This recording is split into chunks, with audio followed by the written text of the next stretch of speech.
TSF Entertainment. And welcome back to the TSF Entertainment channel. It's Retro CG in the building, joined by my brother, Mr. DJ Fresher Highness. What's good, brother? What's going on, Retro? How you doing, bro? I'm all right. A little bit under the weather this week, but I'm making it through it. This drink in my cup gonna help me get through it. Nice hot toddy. Help you sweat everything right on out. Sweat it right on out. Sweat it right on out. That's one of the best things ever. All right, so we are here. Power book. What are we? Book 4? Yeah. Book 4 for us. It's season 3, episode 303. There's always a price to pay. This is our review and recap. What are your thoughts on the episode? Great episode to me. It was a really good episode. Great episode. A really good episode. Like, very. I found myself taking a lot of notes. That's why I knew it was a good episode. Because you took a lot of notes. I got a lot of notes. Yeah, it's Marcus. Please don't start with this Team Claudia stuff. Yeah. Claudia's a snitch. Oh. But I agree with you though, DeMarcus. I definitely give it a 9 for sure. Yeah, it was a 9. It was definitely a 9. I don't know what DeMarcus talking about in Claudia. Whatever. He must got a crush on Claudia or something. I don't care what she says. She's still a snitch. What's up, Nikki B? Yeah, she's still a snitch. But overall, definitely give it a 9. It was a great episode.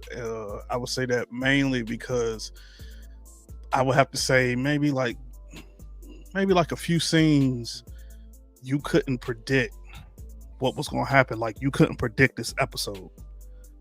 Like it was one of those joints where like you couldn't predict like how the last one was. You already seen this stuff coming with this one. Like you couldn't really see it coming like that. Yeah, there were some moments in the episode where I thought they were going to go a different direction, and then they end up going another direction. Yep. All right, so let's go ahead and jump on into this thing. Shout out to the chat.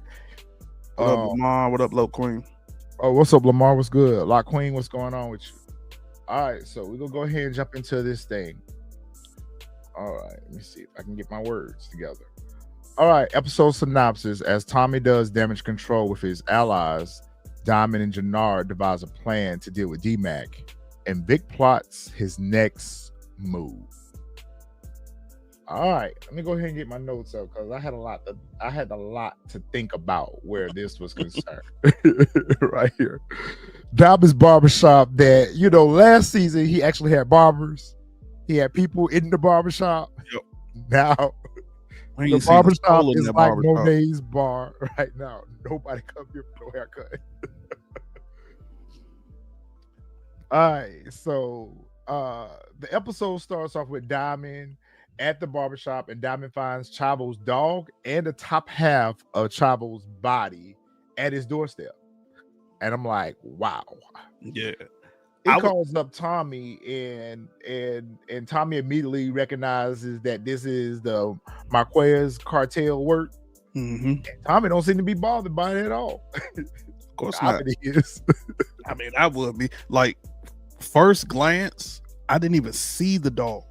Yeah, the dog was laid up there in front of him. I didn't even peep it. It wasn't until I went back and looked. I said, "Damn!" I said the dog too. I was like, "Yeah, they wild." But yeah, I think Tommy probably ain't fazed by it because look at all the cartels he done went through in regular power. So yeah, that's true. Probably why I don't phase him. Went through it with Milan, the Serbs.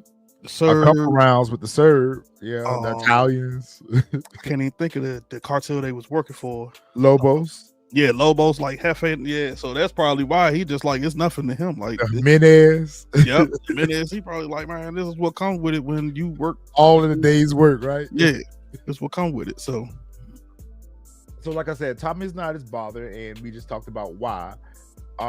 Tommy tells Diamond to hit up the DSDs for a show of unity because he knows that the DSDs are going to want payback for Chavo.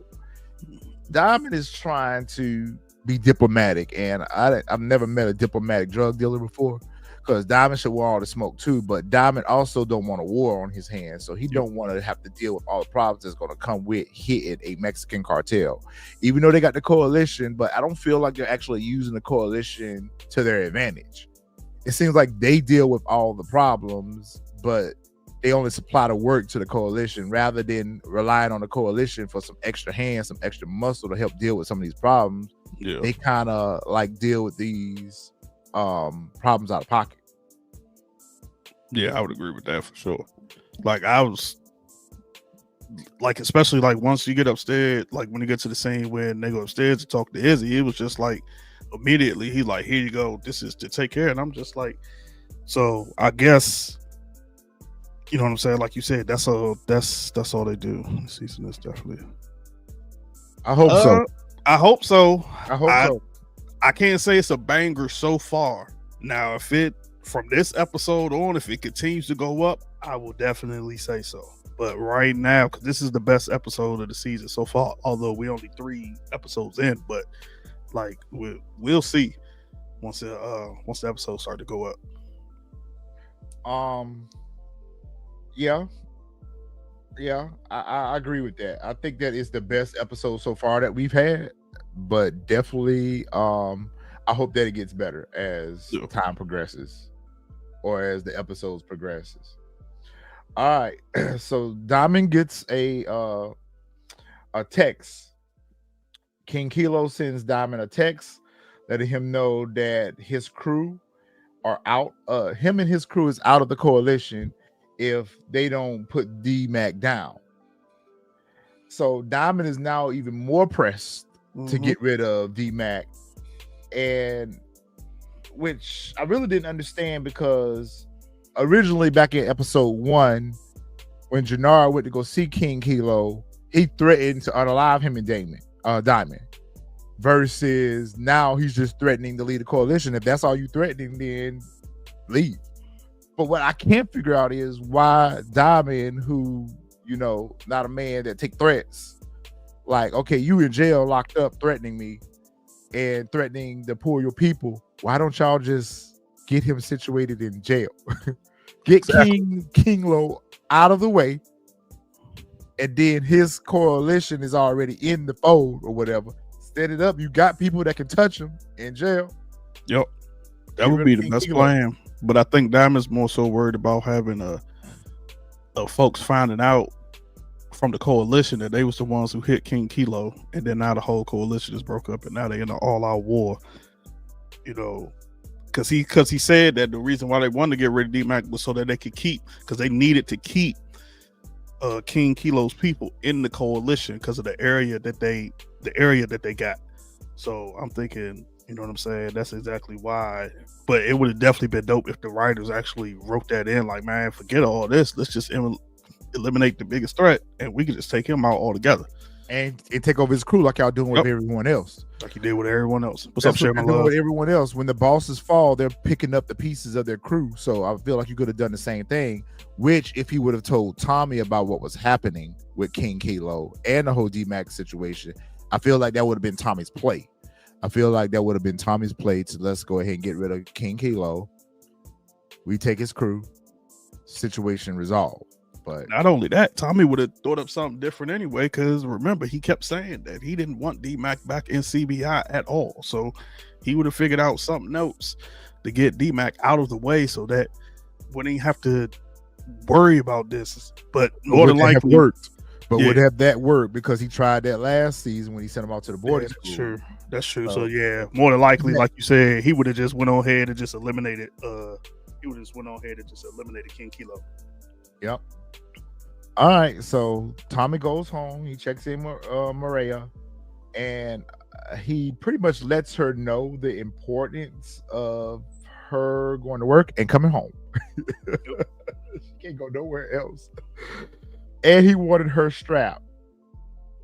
Of course, Maria wanted to know if there was something else that had happened, but as usual, Tommy just kept his answers simple, no explanation, and basically told her, stay put, stay at home, don't go nowhere but home. She looks a little excited about this weapon too. Well, I mean, what are your thoughts? You know, I even said that in the group chat. I was like, she looks a little excited about this weapon. This reminded me of Jukebox when she got a hold of Marvin's weapon back in Raising Kanan, and she seems to be enamored with this weapon. What do you think? I was going to say, just like you said, like there is there's something there why they made an emphasis, because as many times as we seen Maria hug Tommy, we've never seen her touch his back, like to the point where because immediately after that she just touches his back and then just like, oh, there's a gun back here. So I felt like there's something there, is why they put the emphasis on showing her grabbing, you know what I'm saying, the gun from Tommy's back. Like how did she even know that? Just like, oh, there's a gun back here. But like you said, yeah, it's something about it. I don't know if maybe that's gonna be her calling card that she gonna get taken out by like a gun, or is it setting us up for that's gonna be the same gun that possibly eliminate her brother? What's up, Shermalo? Could be the weapon that is used to eliminate her brother, or maybe she does catch a body with it. But either way, it's a plot device. We know that. We know it's a plot device for something. So let's see where it goes with it. Your turn. So of course we got Vic just sitting up here in the bed.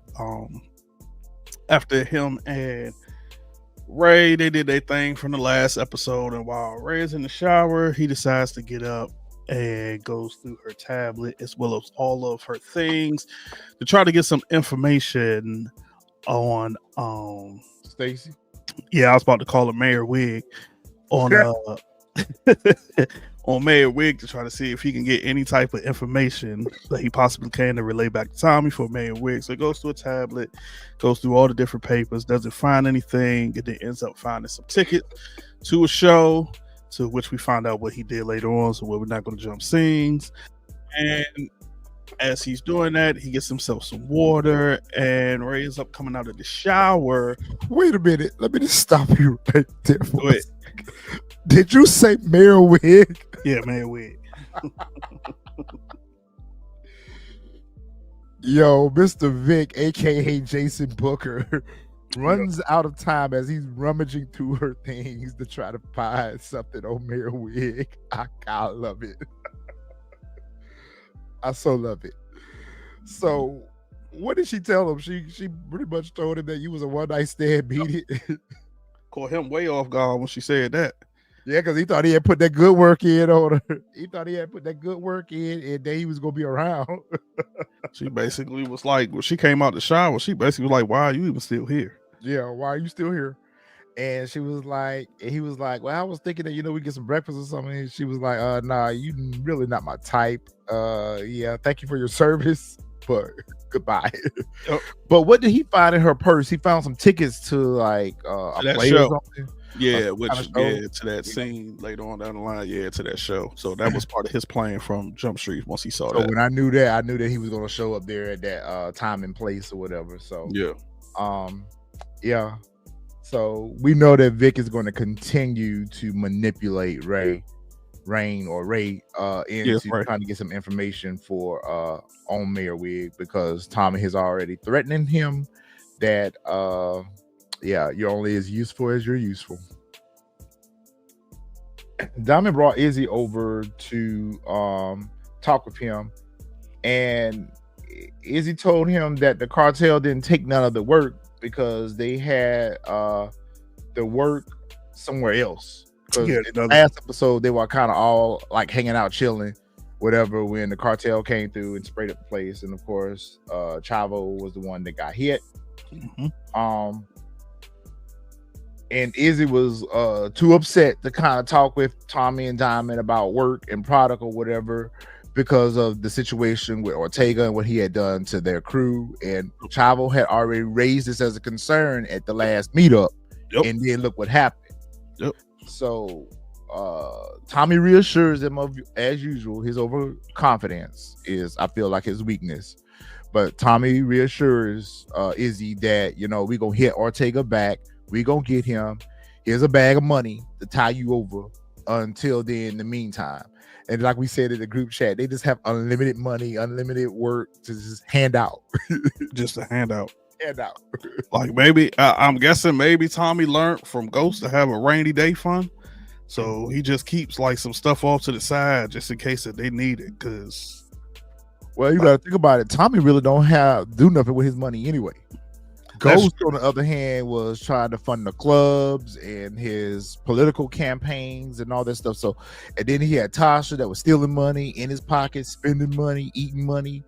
You know, so Ghost had a lot of debts, whereas Tommy don't spend no money. Wear the same black outfit all the time, same black Tim's, same OG Power. So I mean, Tommy don't spend no money to drive the same car since OG Power. Tommy don't spend no money. She sure don't. And I'm glad you pointed that out because I just watching this season. I was like, yo, he literally wears the exact same thing every day. Like, I don't see him in nothing different. The only other time is when we see him got a hoodie on. Other than that, he got that same black shirt, black jeans, and the black Timbs on. Like, nothing else. He don't wear nothing else. Diamond again is cautious about all the situation, and Tommy is trying to figure out why he's so reluctant about wanting to hit back. But you know, Diamond has to remind him that, dude, this is a cartel. They don't want Che to find out what's happening. Che had already told them last season that he did not want a war between him and Miguel, so you know he's not going to want to go to war with a rival cartel. But Tommy's like, oh, don't worry about it. He won't find out. And because you think he's not going to find out, he is. Yeah. I feel like Diamond is being a little scary, but at the same time, I kind of understand why. This is also what makes me kind of believe that something's going to happen to Diamond this season. There's also another scene, which when we get to that scene, I'll explain why I kind of feel like Diamond is going to be one of the people that's gone this season. But he did tell Diamond to go ahead and set up a meet with the United Kings. Yep. He went ahead and told him to set up a meet with the United Kings so you try to get them on their side or whatever the case may be. Who is this lady and why is she here? Cynthia. Cynthia, that's who she is. Yeah. Yeah. So Maria goes over to today. I don't know what it is. It's not a house. It looks like a little hideout. They warehouse. Yeah, they little layer. Yeah, they little layer. Yo, she's excited to see Cynthia, and you know they started talking about Tommy and her situation with Tommy, and of course Miguel has already told Cynthia about Maria and Tommy, and I don't know if they made it clear who Cynthia is. I'm assuming that she's supposed to be Miguel's love interest. Nah, I didn't take it that way. I didn't take it. I took it as because she literally said that. I just think she's in like, I don't know, like a worker or a clique. Because she literally told Maria like, yeah, I came through. Like he got me, you know, to drop something off, something in that area. So like, I don't think that's a love interest because we would have saw Cynthia. I would have said like episode 1 or something like that. I think this is just like a random work or something that's been part of like their crew or been known in the family, etc., whatever. Because even still, if she would have been a love interest when she walked out of the room, I thought she kissed him though on the cheek.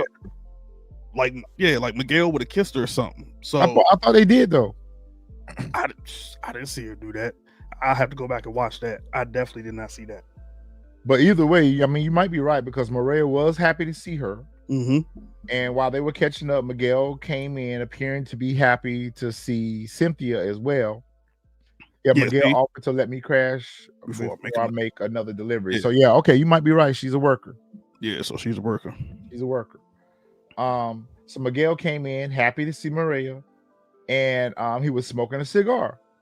Oddly enough, Fresh, I don't think that you were wrong in your prediction. Now, where you were wrong at was Maria telling Cynthia that she was pregnant. Yep. But however, Maria made a comment that the cigar was turning her stomach.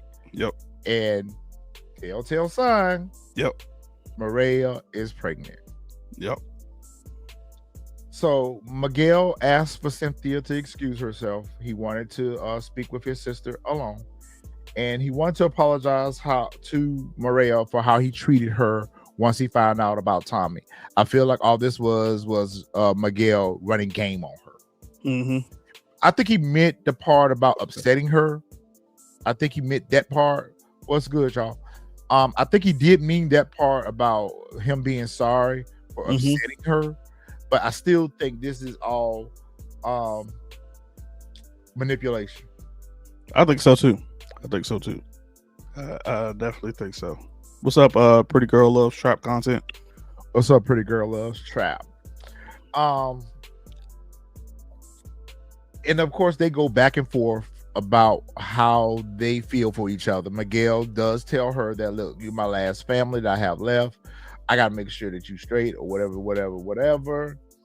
And she just, she's too blinded by her infatuation with Tommy to realize that, she don't got herself in a good situation either.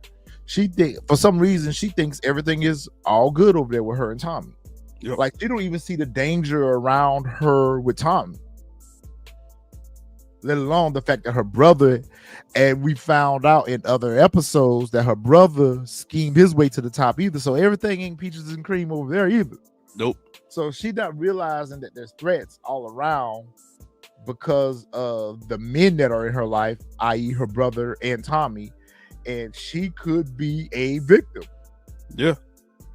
She definitely could be. I'm just trying to figure out where these plot devices, are ridiculous. These are this gift from Cynthia to Miguel is a plot device for later on in the episode. A freaking pig, really?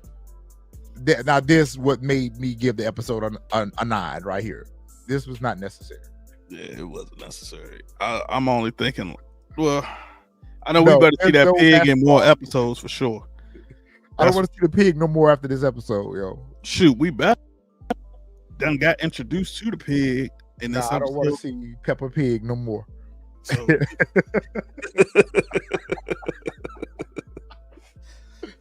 I don't want to see it no more.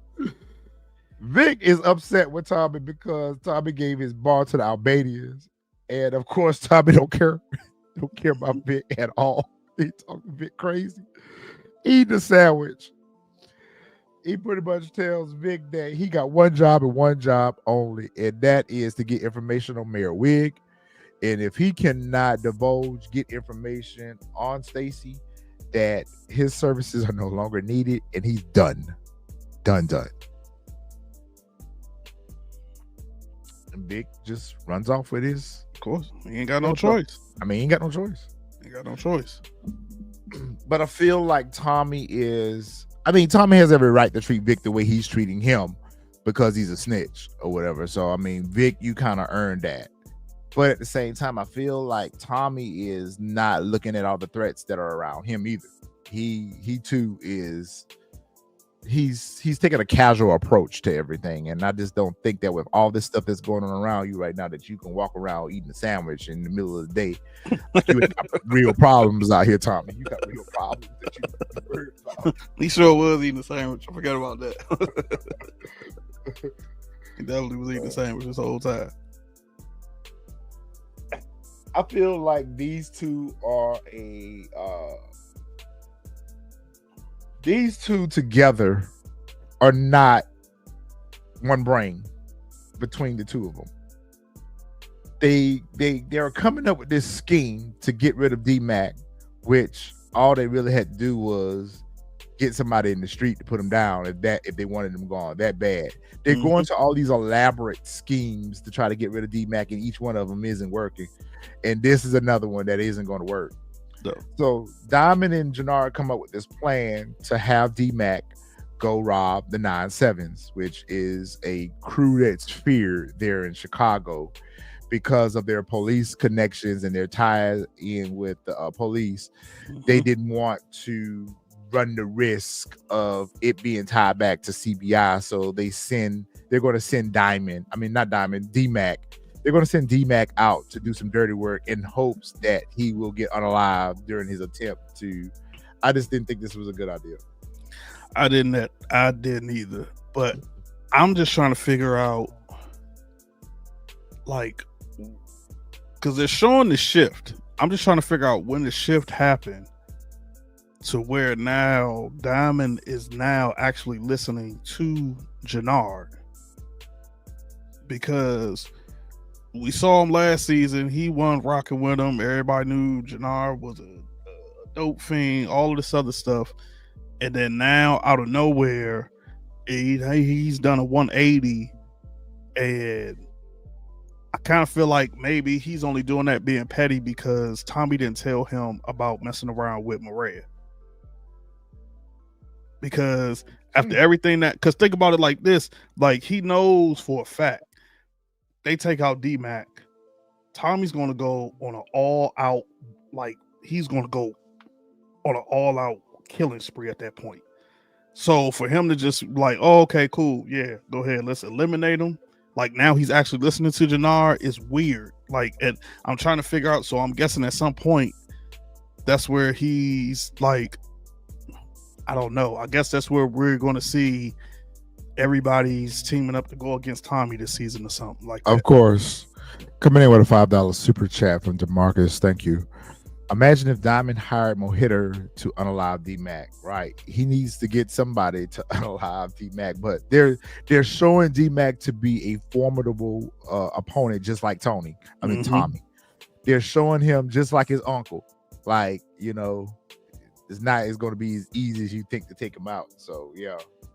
Yeah, but Share My Love, remember, even after their father passed, they were still at odds with each other. Yeah, they were still at odds. With treason and CBI. Yeah, remember you had treason and CBI. Like they was at odds. Now all of a sudden, like they just now it's all like it's. But what I will agree with Share My Love's comment is I feel like they got closer after he found out Jenard was on that stuff. I feel like that's what kind of brought them back together. The father passing too started the conversations back between the two brothers. But I think when Diamond went over there and saw him strung out on that stuff, you know, his heart kind of softened for Jenard a little bit because his father had just said to him, take care of your brother like you always have. So it kind of does coincide with around the time that their father passed and him finding out Jenard was on that stuff. Well, that would actually be good. My bad to cut you off, Retro. That would actually be good, Dexter, but that they ain't. I can't see neither one of them trying to chop up a body or something to make it look like that. Of course, Diamond uses Jenard for the same reason that Tommy uses him for. It's crazy. He's the errand boy. So he sends Jenard off to go deliver the message to D-Mac on what the assignment is. And the assignment is to go take out the 9-7s. And at the same time, Jenard's assignment is also to tip off the 9-7 to let them know that a potential hit is coming. So they would be waiting for D-Mac when he got there and unalive him. Of course, we know that was not going to happen. All right, so Claudia back at the jail. Claudia is in the laundry room, you know, doing her laundry, you know, minding her business, you know, just being a poor, scared alley cat at jail when her would-be assassin walks up to her and threatens her and tells her that I'm gonna finish the job that I started. She's the chick that tried to unalive her last season at the payphone. Yeah. And so Claudia tells her, "A word? You are? Well, you couldn't get the job done with my back turned. How are you going to get the job done with me looking at you?" And so they exchange, you know, whatever. And Claudia's little crew of thugs behind her, I was just looking at them, was like, what crew? She only had one person at that time. Oh, she had two. All I saw was the one chick with the tattoos on her face. And there was another one. It was another chick too with her. It was another chick, you know, she popped up because at this point she's got the cartel protection behind her, so she thinks she's untouchable at this point. So she talking shit back to the girl. The old girl, no, word, you ain't gonna do nothing to me. Whatever. But when that guard told her to stay behind, my how the tables turned quickly. When that guard told her ass to stay behind, you could see the scaredness and the concern all over her face. Right. She was like, how can I make this right? She's like, the guard gave her a phone and told her to make the call quick. Claudia's phone call let her know that her protection was being pulled, that it had been found out that she had been working with Tommy on the Viagra triangle. Look at her little minion standing in the window. Look at it. It was scared to death. That's why I said Claudia ain't no beast. That girl is scared to death, man. She just happens to get over by having the money to pull people in. Now don't get me wrong. She can do dirty work, but she's scared to death because she knows for a fact that, like, why you think she went to the cartel in the first place last season? Because she knew for a fact that if she didn't go to the cartel, Tommy for sure was going to take her out. Yeah. She was on her way out. Yeah, she was on her way out. If she had up with the like, don't get me wrong. Yeah, she'll sure enough. Yeah, she'll take somebody out. That there's no dispute in that. But if she ain't got no backup or nothing like that, she's scared to death. She turned into Casper the ghost. She gets so pale. She been scared all this season. You see, every time she talked to a girl, she in there crying, talking about, we got to get this done. If not, they're gonna take me out. But everybody say Claudia's soft and she ain't got no whatever. But she do got bodies. I feel like she got more bodies than Vic do because she dropped a girlfriend. Remember when her and her girlfriend were arguing about the Dahlia product? She poked her up with the ice pick. Mm-hmm. She shot and unalived the doctor back at the lab, or whatever. So to your point, I think in this situation though, she's in prison and she knows that she's done for. If she don't have some kind of protection. So at this point, she is frantic on what's getting ready to happen to her now that the cartel has pulled their protection on her, and they pretty much told her that, you know, they were done with her. So, but even last season, she was scared. That's why she hopped on the cartel so quick, so that Tommy couldn't take her out. Like, if you're this, like I said, because he was after her behind Liliana. Mm-hmm. Like, if you this so-called gangster, you're not gonna be scared of Tommy. You're just gonna be like, all right. But you know, when she has a backing, then she's like, oh yeah, like then she flexes. But when she ain't got no backing, then no flex. Yeah, right. She's shaking like the stripper in a G-string. Yeah. Tommy and Diamond meet with the United Kings to make an offer, but the United Kings had a roundtable discussion and decided they were out. They believed that if they continued to work with CBI, that the cartel would reach their family in Mexico, and that was something that they were not willing to risk. And I don't blame them for that. That was smart for them to tie that in and say, listen, y'all just worried about Chicago, but we got family back in Mexico that they can touch. So we out. That was very smart. And you know, Tommy's sitting there trying to plead their case like this ain't a real threat, but yeah, it is a real threat, and they like it's a real thing. Yeah, want to be bothered with you. It is a real threat. So at this point, they trying to reorganize everything because they're losing players, and Tommy is realizing that Miguel is gaining more control without even lifting the finger because of the situations that have happened. Now they're losing players because of all this. So they're trying to restructure, and Tommy comes up with a bright idea to go visit the Serbs. And of course, he goes and meets with them by himself instead of taking his partner with him, whatever. Say, that's another thing I think Diamond is tired of too. He's tired of Tommy making all these moves, not involving him in it. He's kind of treating Diamond like how he accused Ghost of treating him. Yeah. But didn't he? I could, but I thought he had Diamond doing something else while he was going to go see the Serbs, or he told him the reason why he was going to go dolo to go see the Serbs with no strap. And of course, he took another free bag of product with him. Yeah, but they're pretty much trying to reorganize the streets in their territory, and the fact that Miguel's gaining traction, you know, Tommy ain't here for that. Jenard made his way over to D-Mac and Marshall's place, which is fully decorated, and it's got dishes and furniture and cooking utensils, and I feel like a refrigerator full of groceries. Yeah, after that lick, them 2 licks they pulled off, they should be by now. Dude, you got a dish towel hanging on the stove. This is not a trap house. That's Marshall crib. This is a home. This is a home. Jenard made his way over to Marshall's place and pitched his idea or his plan to D-Mac to go ahead and rob the 9-7s. Marshall was totally against the idea, but D-Mac wanted back in CBI so bad that he accepted the assignment. What's up, Jack of Georgia? What's going on? What's going on with you, bro? Now, like I said in the group chat last night, I like Marshall's character. And I think Marshall is a good character because he had enough sense to know that this was a suicide mission and tried to tell his friend, like, man, hell no, we ain't doing that. And of course, D-Mac went back in CBI so bad, he said yes. But Jenard even peeped that too. He was like, shut the fuck up. I ain't talking to you.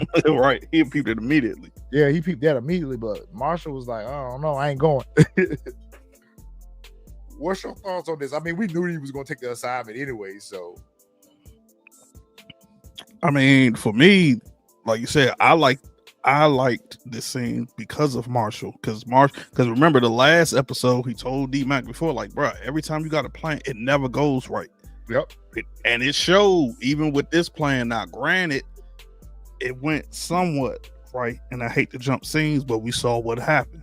So Marshall was like the only logical one that's like, hey man, like I'm trying to tell you, like this how you need to move, but D-Mac is so hell bent on showing that he belongs in CBI, showing that he is a leader and all this other stuff, that like he not really thinking logically of that whole situation. So I was actually glad that Marshall was in this scene, was the one to tell him, like, nah man, we ain't about to hit him. But just like you said, D-Mac don't care, man. He don't care. He want to be back in CBI so bad.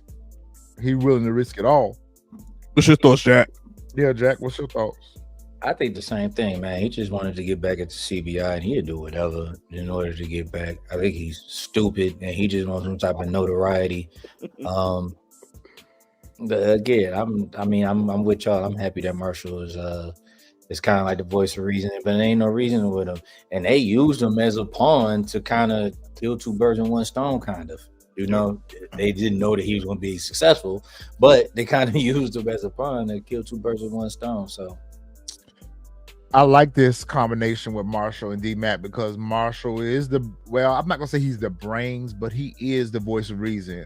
As DeMarcus said, he is the voice of reason for the crew. He thinks a little bit more. Yeah, he takes a second the repercussions versus D-Mac. D-Mac don't care about no fallout. Nope. But Marshall's trying to think ahead. It's like what you said, Fresh. Like every time you come over here, since you've been over here, ain't no but problems been knocking on my door.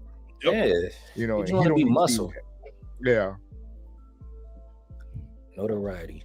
Name the ring. And I would feel like at this point, though, I wish that Marshall knew about all the other interactions that Jenard has had with D-Mac prior to this. Because even when he went and picked him up and brought him over there, I feel like Marshall would have got hip to Jenard when every time Jenard come around, he's on some bullshit. And see, D-Mac ain't figured that out for himself either, that Jenard ain't doing nothing but playing him, because every time Jenard come around, something goes sideways.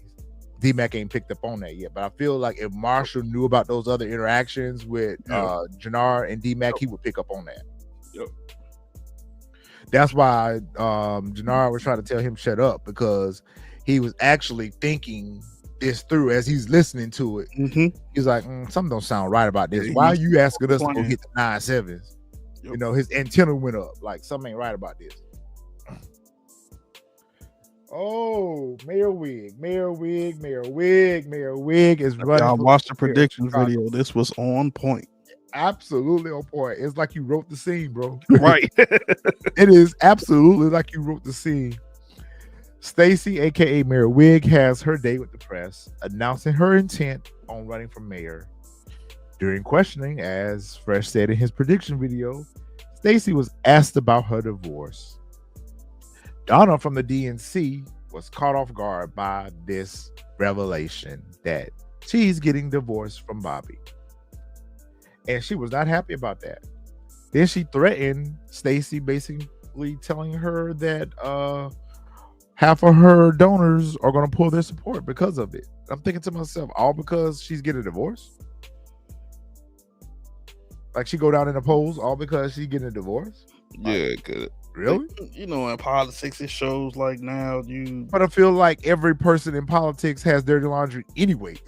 Yeah, that's true. So, you know, I don't understand why they have to be so polished when they're running, and then half of the time there's nothing but corruption that comes out of the. She's replacing a corrupt person right now. So how is she a worse candidate than the person that she's replacing? But I feel They bad. want politics to be like you got to have like the perfect couple. Like even the other shows that we be watching, they be like, oh, you should get married, or y'all should pretend to be an item, you know, just for appearance purposes and stuff like that. So I think that's kind of like where this plays in, that they shouldn't have nothing to do with it, but whatever, they just got to play it into like the narrative of all the other politician shows that we see. Donna told her ass that, listen, the only way you gonna win this case, this race, is if you win this case. You got no case. That's you have right. no case.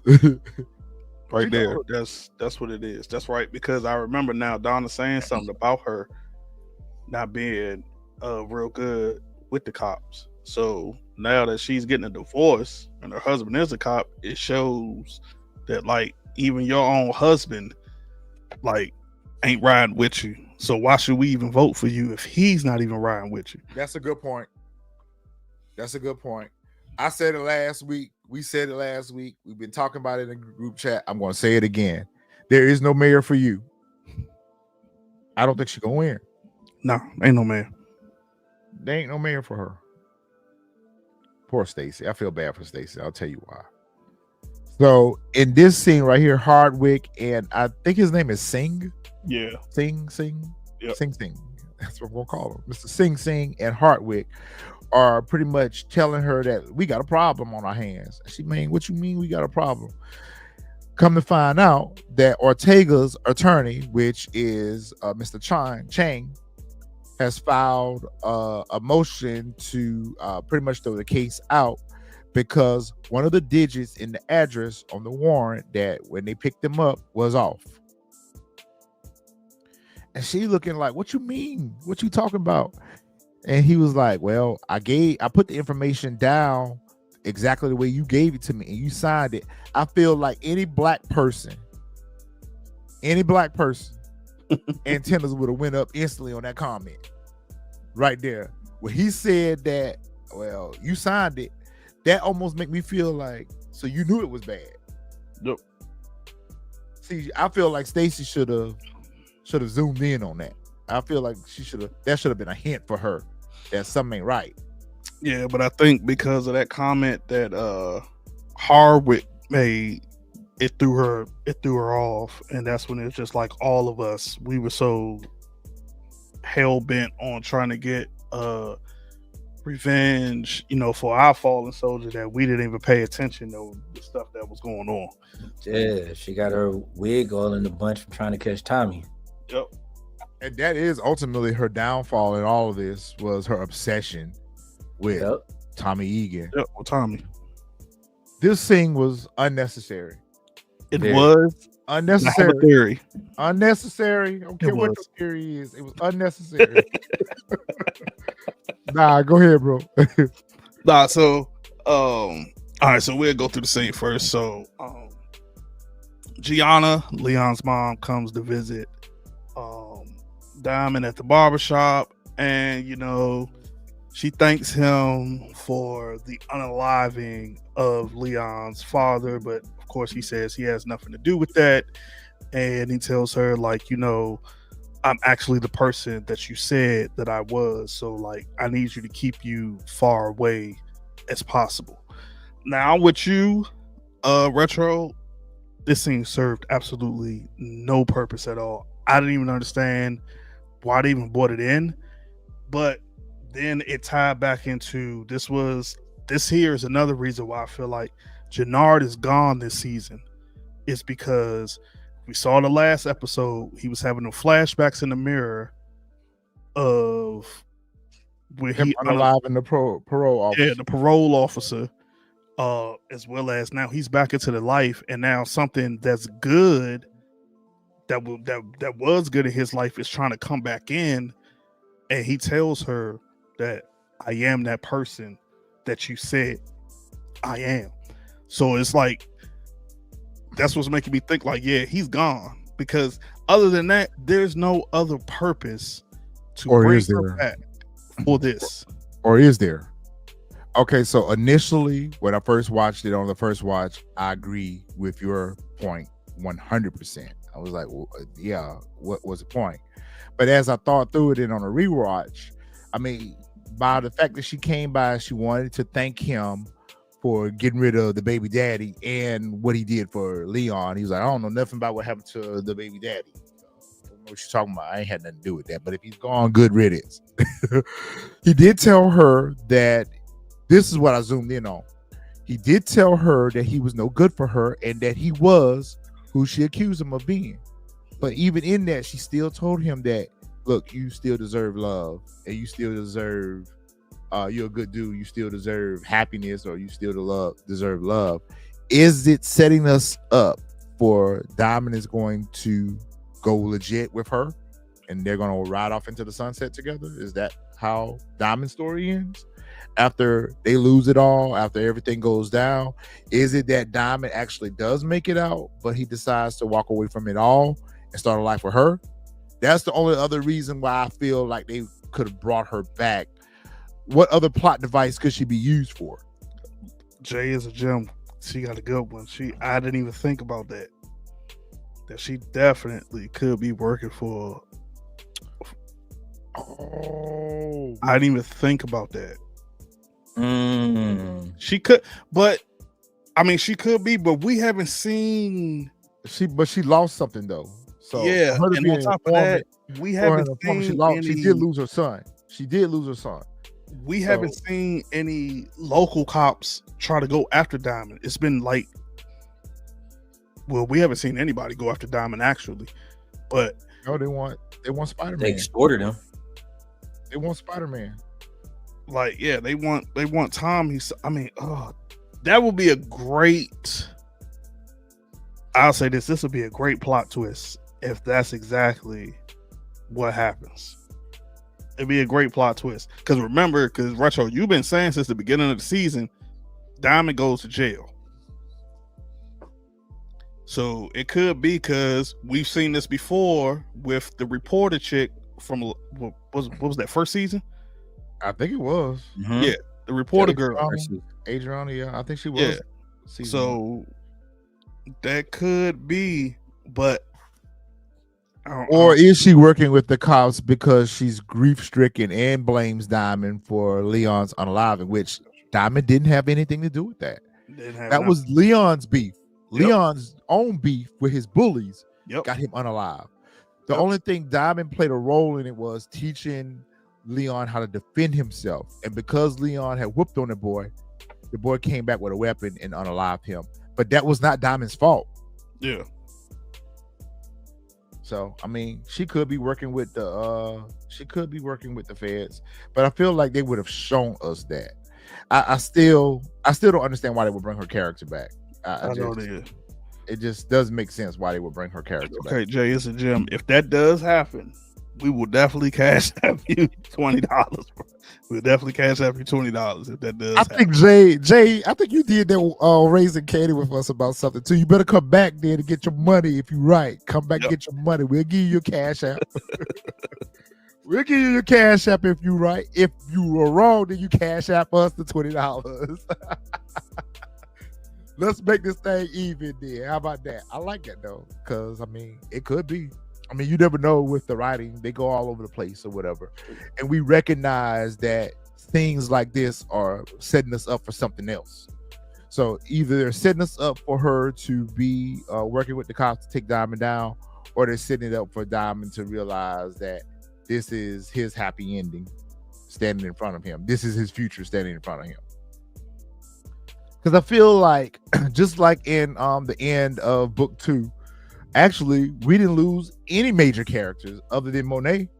That was the only person that we lost. We didn't lose any. We didn't lose Drew. We definitely thought Drew was gone. We didn't lose Kane. Nope. We didn't lose Tariq. We didn't lose Brayden. We didn't lose Effie. So, I mean, is it safe to say that we're not going to lose all of the characters here in Force at the end of it? That's Some true. of them are. They're That going to could leave a be. lot of these storylines open ended. Because So, who's to Raising say that Kanan is still Diamond's up in the air story as far as is not going to be open ended? yeah, Raising Kanan is still up in the air. So Well, we still got one more season for Raising Cain, so we don't know what's going to happen to the Thomas family. well, But- yeah, but that's what I mean. Like from just going off of the last episode from last season, like we still don't even know if Queen Rock's still with us. Rock is gone. So I don't think she's gone. But like you said, book 2, we didn't get no big. She was the only big character that we got gone. So I think with Force, yeah, like you said, I kind of agree with you that we might not even lose nobody, at least nobody big. That's a big character. That's like a huge, we know for sure it's not Tommy. So I think it'll be Jenard, Showstopper. We already know JP out of here, but we're gonna talk about that a little bit later. Let's. oh keep yeah, we know JP gone for sure. At first, I can say I was like nah, and then once this episode right here and some joints that me and Retro had in the chat, I was like, yeah, JP gone. Yeah, JP is gone for sure. But I want to spend a little time talking about JP in a little bit. But Tommy go over here to the Serbs, and he goes in unarmed, and this dude right here is a Jason Mitchell lookalike. I swear that could be his brother. I had to go back and watch season 6 of Power and make sure that it wasn't him recasted. I said, damn, dude look like Jason Mitchell from OG Power. He definitely do though. He looked like he was a Jason Mitchell lookalike. But anyway, he rolls up on the Serbs and he pretty much tells the Serbs that, listen, I know that me and you, we all got beef, we got problems or whatever, but fuck all that shit you talking about. Let's get this money together, because the enemy of my enemy is a friend of mine, right? So Ortega took y'all boss out. He been fucking with me. Let's work together to hit him. And I brought y'all a bag of work to make this right? And so how the fact that the Serbs knew that Ortega's uncle has been in Chicago all this time, living in Chicago, and not dealt with this situation themselves it's crazy. These plot devices. This was a plot device just for that. For Tommy to go over here and get that information, and now the Serb, Tommy, and Vic go over there and get the uncle situated. Vic, why y'all didn't do this on your own? But I'm thinking you right with that, because I thought the same thing. Because I was like, so all this time y'all knew? Because at first I thought it was a setup. Yeah. And I was just like, so all this time y'all knew the uncle was there, but then I kind of thought of maybe they weren't aware or they weren't sure if it was Tommy or if it was Ortega and the Marquez cartel. So maybe that's why they kind of held back on that. The Marcus, no, I don't consider Che a big character, nor do I consider Ortega a big character. We're just getting C into characters at best. Yeah, they're C characters. We're just getting into the Ortega character. What, this season? Like, and Che, we only saw like I don't know, a couple of times last season. So nah. But that's how I looked at it. Retro is that maybe they weren't sure who took out who. So, but like you said, it was a plot device, because I was just like, how y'all knew all of this time that maybe Merkovich contacted them after he signed those papers with Ortega's attorney. Could be. And said like, hey, you know what I'm saying? Like, hey, I would maybe do some background on Ortega. So Lifestyle 34, you ain't wrong. I mean, we talked about that earlier in the episode. We talked about that actually, about Tommy is not afraid of any of the cartels because he has took them all, and we actually named out all the ones he took on. Yep. However, Tommy wasn't the one that took out Lobos. It was Ghost. Yep. Tommy actually didn't want to take out Lobos. He was scared to. And remember, Lobos was pressing him out to unalive Ghost, him and Holly, because they unalive the dog and all that stuff. So Tommy was a little bit scared of Lobos, where Ghost wasn't. Ghost actually always wanted to take out Lobos. Shoot, he was also scared of Milan. He was a little scared of Nah, Milan. they all were scared of Milan. Yeah. Now, Milan was something to be scared of. That fool was crazy. That fool was crazy. So we meet Ortega's uncle, who's chilling, and I feel like this is Ortega's fault right here. This is Yeah, all Luis. Ortega's fault right here. Y'all should have got Unc up out of town. Yeah. Ain't that right, Jack? They should have got Unc out of town. They should have definitely got him up out of there, especially if y'all beefing. Unc at the safe house.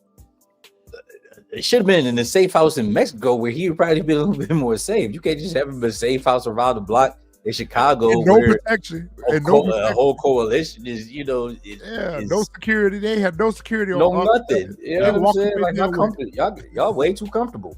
Way. So it was dope that Tommy did take Izzy with him, Mhm. and Izzy needed to get his, he needed to get his lick back for what happened to Chavo.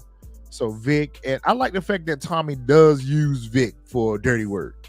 I like the Tommy and Vic mashup when they team up to go do dirty work. Because remember they did that with the DJ back in last season. I think I it was like last Tommy season. and Vic mashup when they go do dirty work. Hold on. Baby, I need to rewatch it. I don't remember Vic being in this scene. Vic is in the scene. Vic is with them. I could have swore he took the sir. Serbs with him and Izzy. Nah, it was the Serb was there, Izzy and Vic was there too. Okay, yeah, I gotta go back and watch. Bro, we watched the same episode. This is the third time I don't told you that. We No, watched bro, the episode this week. I I don't know what we do watched. not remember Vic being in this scene. Jack. Was Vic not here or not? I ain't even gonna lie to you. I watched this episode 3 times and I don't remember what the night he was in this. Marcus got my back. DeMarcus got my back. Vic I don't was there remember with Vic them. being in Man, this go back and scene, check bro. the screenshot. I'm gonna I have to. could be wrong, but I don't remember because DeMarcus, come through, DeMarcus. Come through, DeMarcus. Vic being in this scene, bro. I don't think why Because he I here. remember Tommy, Izzy, and then 2 of the guys from. That's what I remember. Yeah. Vic was in the scene. I don't care what y'all say. I don't care what y'all say. I Vic don't know. was in the scene. That's what I thought. I was like you, DeMarcus. I was for sure like Vic was not in Go this. away. Whatever. Vic was in the scene. I don't care what episode y'all watch. I did not understand the whole burning the IDs and then he gave him another ID. Me either. So I understood it because Well, break it down. so when he took, because this one right here, he took this is Luis ID that he took because Luis wouldn't tell him Yeah, who like he Luis was. wasn't either. Maybe I was not watching the right episode.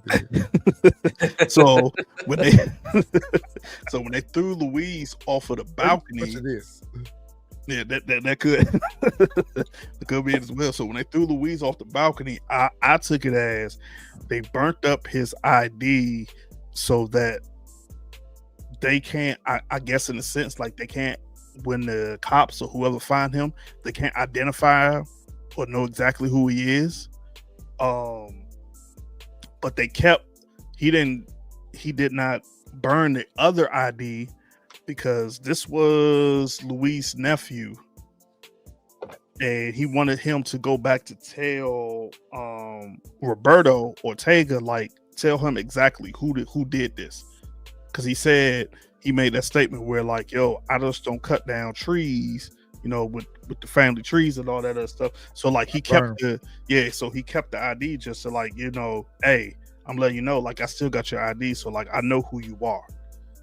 So I think that's why he burnt the other one, because he was already planning on unaliving Luis, which we saw, and left him so he could go back and tell Ortega like exactly who did that to us.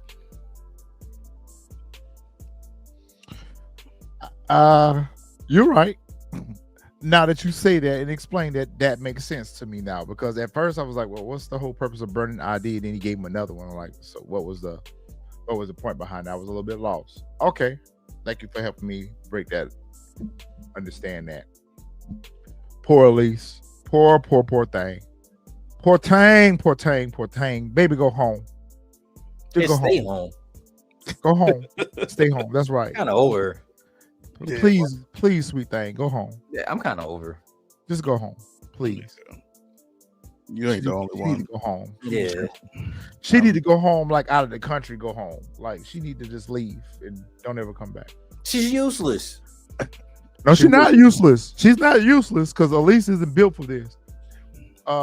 She ain't built for To this. visit Claudia, and she looks at Claudia. She looks at Claudia like she is the love of her life, and Claudia looks at her like a meal ticket and her financial benefactor. That's the only thing that Claudia looks at her as. Claudia don't care nothing about this girl.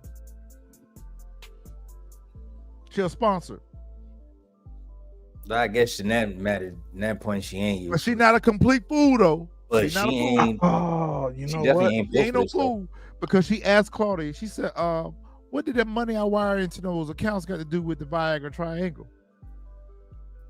I feel like that's a question she should have asked prior to sending the money, but she waited to after the fact to ask what it was for. And Claudia pretty much told her that she had to buy her some new protection, and that she was going to make a way out of no way to get out of there, and that they would be together, and that not to worry, that everything is going to be okay. I agree with this low clean. Like it really is unnecessary. Yeah, But- I'm The, kind the of only thing that they're showing us, no, what they're showing us is how Claudia manipulates everyone. So basically, all this is a plot device. Again, Yeah. that's our theme for the week: plot devices. Elise is a plot device. So Elise's resources, because of Elise's resources, bought her the new protection that kept her safe. That's Yeah. going to lead to her getting out of jail. All this is a motion forward. That's all they're showing us in this scene is Claudia is using this girl. That's what they're showing us. They're not showing us anything that's meaningful other than the fact that Claudia is using her to her advantage. The girl, like I said earlier, the girl look at Claudia like that's the love of my life. I love you, babe. I got you. Whereas Claudia is looking at her like I'm going to use you till I can't use you no more and run this money so I can pay for this protection. That's all this is. Yeah. It's a motion forward for her. And now it answers that question that we had in the chat, which when we get to that scene, now I completely forgot about Elise having money. Yeah, she got Now money. it answers that question that I had y'all in the chat about a certain scene because I kept trying. I was like, "Yo, how?" But now I forgot. I completely forgot that Elise got all this money. She got So- money, and that's what Claudia doing is spinning it up. But my question to you is, will Elise see through Claudia before it's too late? The answer is Nope. nope. See, she playing with his gun. See Jukebox playing with his gun. Did we not see this in Raising Canaan? Yep. Did we not see this in Raising Canaan? Jukebox playing with his gun. Maria's over here playing with his gun. It's again thing for the week. Plot device. What is it here for? What is it here for? Is I it got for a her feeling to she's take out gonna be the one Miguel with take- it? Is it for her to shoot at Tommy with it? Hmm. What is this weapon for? If it's not for Miguel, then she's taking somebody out. I thought it was for Miguel. Shoot, she might be the one to take Claudia out.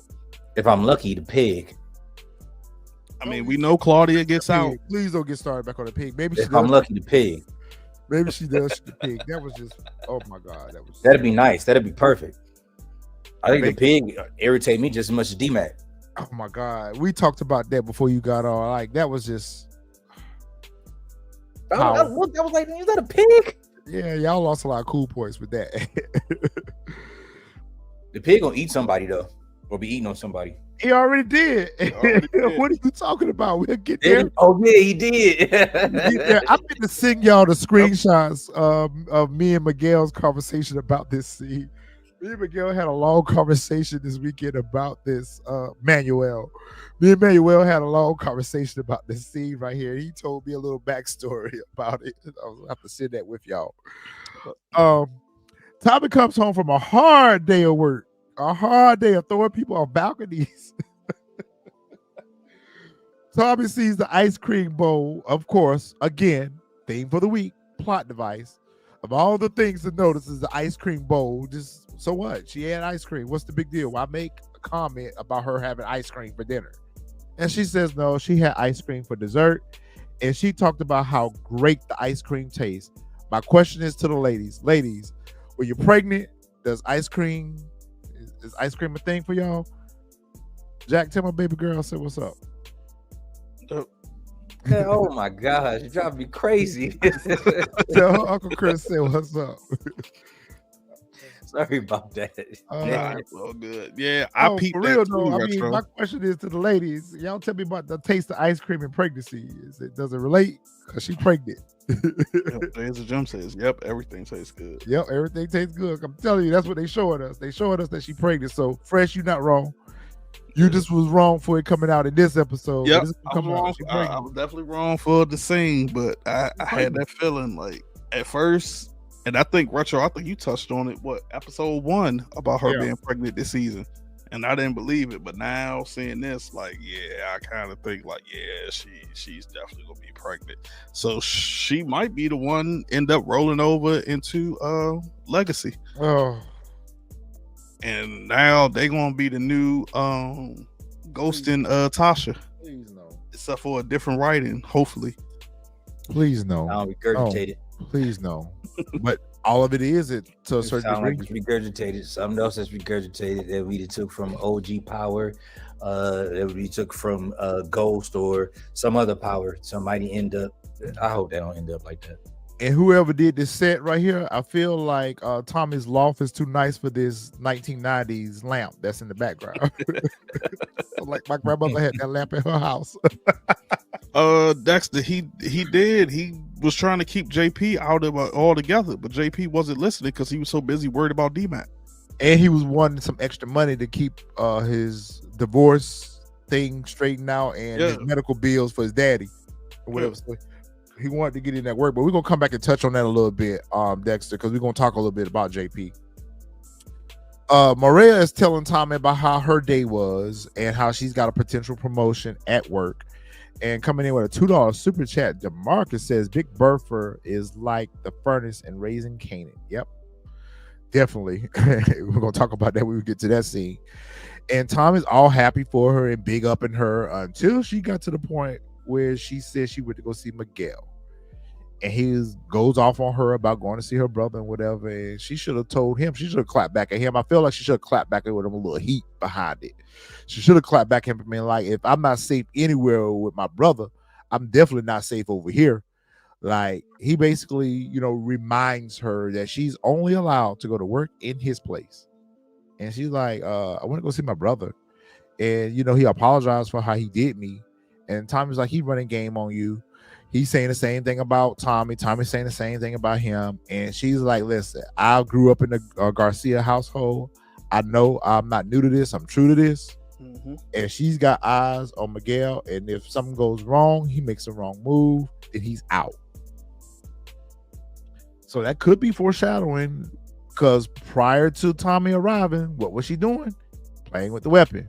Mm-hmm. So that could be foreshadowing that she may be the one to take out her brother. Yep.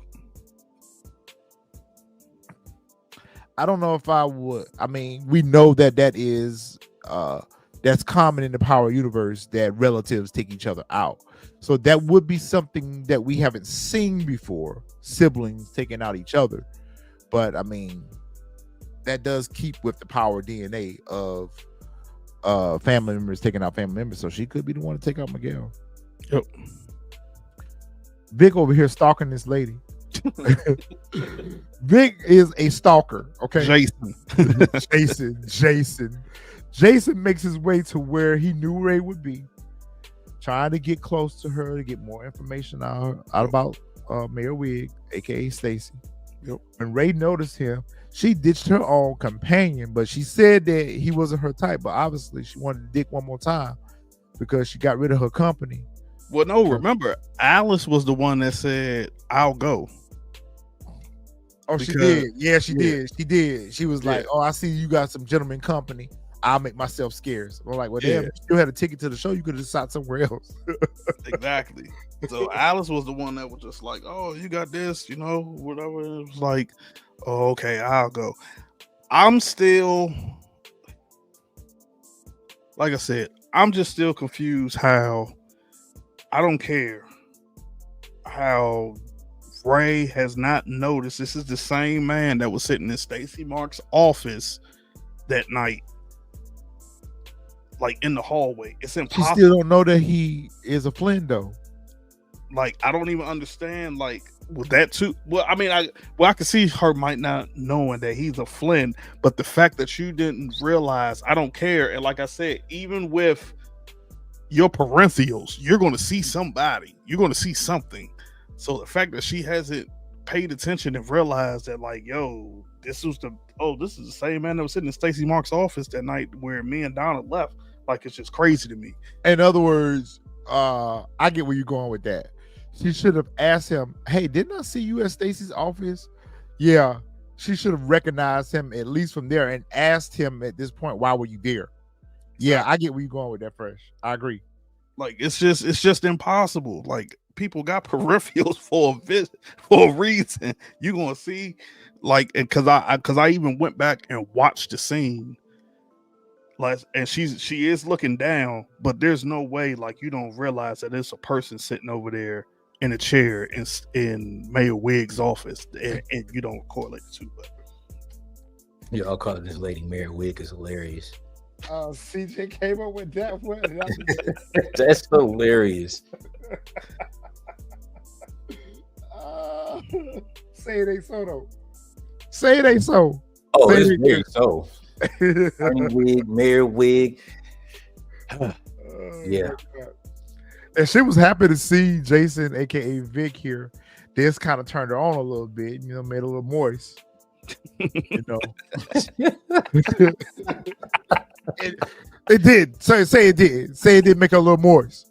It did make her a little moist because obviously she took him right back home and she fucked on him. You're right. So she was excited to see him. Excuse me, y'all, with the language.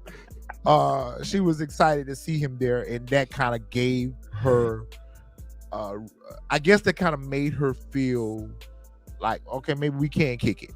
Yeah.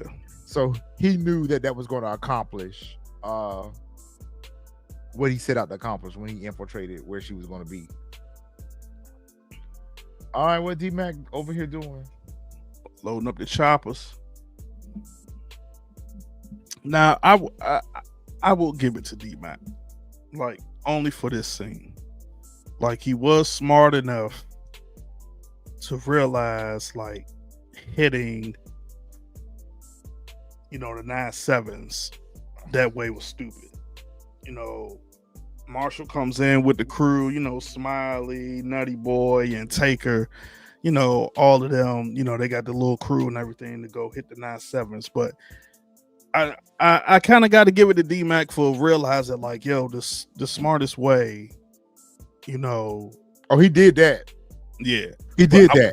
I wish they would have showed some type of, like, back scene or like a quick backstory on how he was able to get all of this information that he got on. He said it. He said it. He said it. I think he even. I know he said it, but I'm like, I would like to see, like, who he interacted with to get that info. He said one of the 9/7s people flipped on him, and he got the information from him. He knew him because he was preparing to hit the 9. To me, it felt like he was going to prepare to hit them by himself. He was going to do it regardless of whether he had help or not. I felt like, and that's when he found out he was not alone. When Marshall came in with the crew help. I think he mentioned it then that he had gotten some additional information from one of the former members of the 9/7 that had rolled on him. He got the plates, he got the locations, and all of that stuff.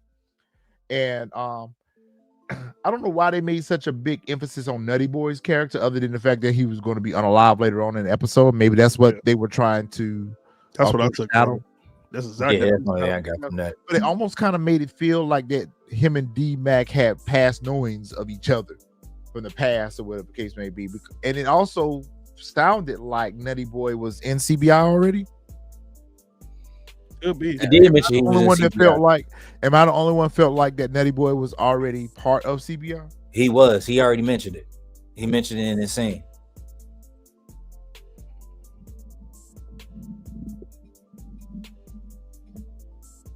Yeah.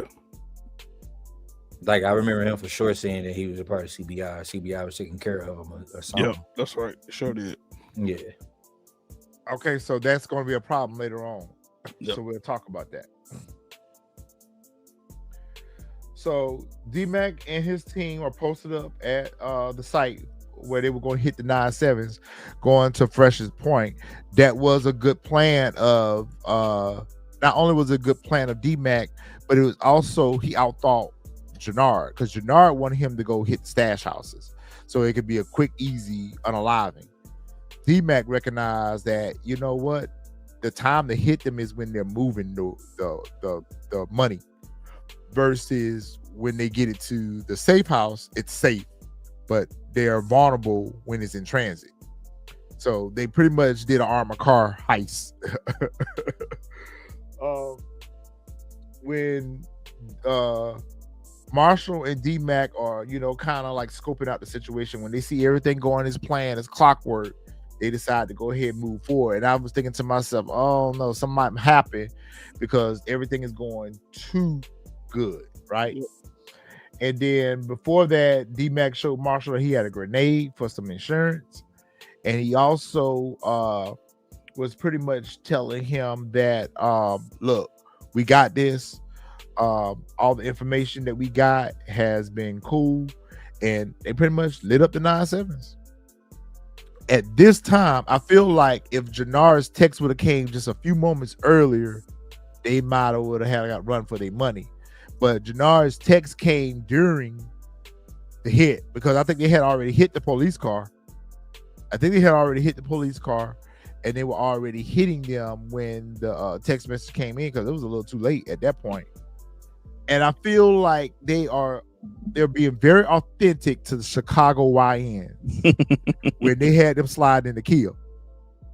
Those of you who live in areas where y'all know that Kias are very popular vehicles for criminals to steal. Kias and Hyundais are very popular vehicles for criminals to steal because they're easy to steal. Mm-hmm. And they're highly insured vehicles. Like most insurance companies have high rates for Kias and Hyundais. So when I seen them pull up in a Kia, I was like, damn, they are being authentic, at least in that sense, because they are popular vehicles. They get out and they hit the 9-7s and they get the money and everything goes as planned. And they start having this back and forth conversation. I thought somebody was going to slip and say something about CBI when they were having that back and forth conversation, but they didn't. And Jenard pulls the pin, throws the grenade, which I feel like D-Mac, D-Mac throws the grenade. And I felt like he had quite a bit of delay on that grenade. Yeah, that was a huge delay. Yeah, I felt like it had a 25-second delay. I was like, for my knowledge, most grenades, I think it's anywhere from 3 to 5 seconds. That was a huge delay. Like they wouldn't, by the time he threw it, they wouldn't have been able to get in the car and pull off. Yeah, without it exploding. So, yep. So right before D-Mac pulls the pin on the grenade and throws it, he tells all the fellas to get in the whip and they finna be out. And Nutty Boy gets hit. And they realize in this moment, as they're celebrating and leaving the scene with all the cash that they stole, maybe some work too, that Nutty Boy didn't make it. I feel like that's a loose end that's going to tie back to CBI. Yeah, that's why I asked earlier, was it clear to us that he was part of CBI? Because if so, they left him behind and somebody's going to recognize that he's part of CBI and it's going to tie back to him. Well, so that's going to be a problem. With that same thing. Yep, that's going to be a problem that Jenard and Diamond's going to have to deal with. But it's their own problem. They created this one. Yep, they created that one. They created this one. So they back at Marshall's place and they celebrating and whatever. Marshall pouring up that hen dog.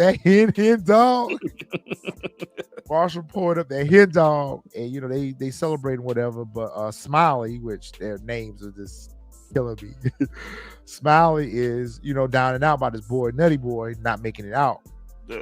And D-Mac tell him like, look, that could be you, that could have been me, that could have been all of us. That's part of life. Like, here, take these stacks and take it to Nutty Boy's family. Like, he was a real one, and they salute him.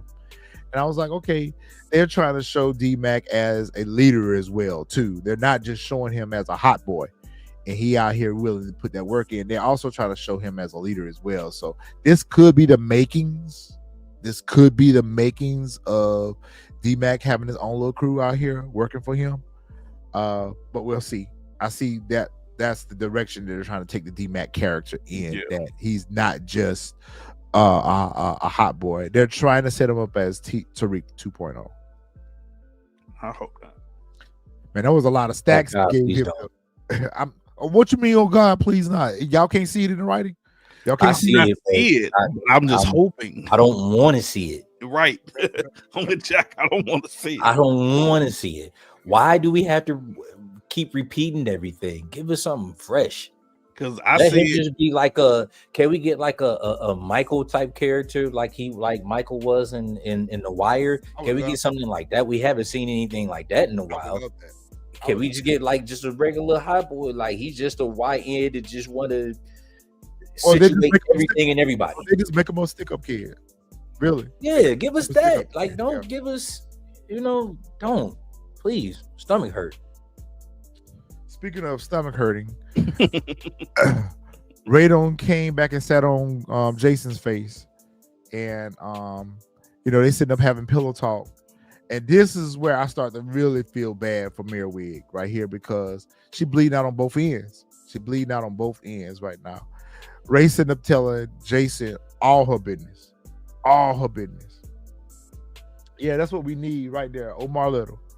We need Dexter. Yes, we need Omar Little. Or we need Mike's version of Omar Little, because he took over as Omar at the end of The Wire. Mm-hmm. So they laying up in the bed, whatever, talking about how Stacy went from being the top runner to the low runner on the pole, and she need money. And so that put the ideal in Vic's head that, she needs some money. And then Ray, again, not asking the right questions. The question she asked should have followed up with another question, but she asked him, she's like, I thought you was a tech guy. He's like, why are you into politics? He's like, I keep my ear to the ground or whatever. So all this is setting us up for that Vic and Tommy and them are going to put some money on Stacy's campaign, and they're going to end up having Stacy at their disposal because of that. I agree with that.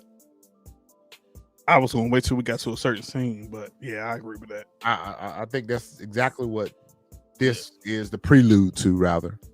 But I also thought from that scene right there where she sees the phone and sees the news about the cops getting unalive due to the D-Mac whole thing. Or the robbery, yep. Yeah, that's when I was like, that's when she made a comment about that. She was like, Stacey's probably the only one that keep the streets safe. I was like, for sure, that's going to come back on D-Mac and them. That's going to come back on CBI. So Tommy is probably going to, even once he makes a contribution to the campaign, that's probably just going to be something that keeps D-Mac out of the fold of getting caught or getting locked up, because he made that contribution, as well as keeping CBI out of the whole thing.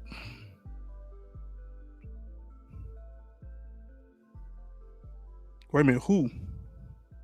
He talking about Stacy. And Dexter, I agree with you on that. Tommy is definitely going to fund her campaign and blackmail her. Yep. That's definitely what's going to happen. Sure, that's going to happen.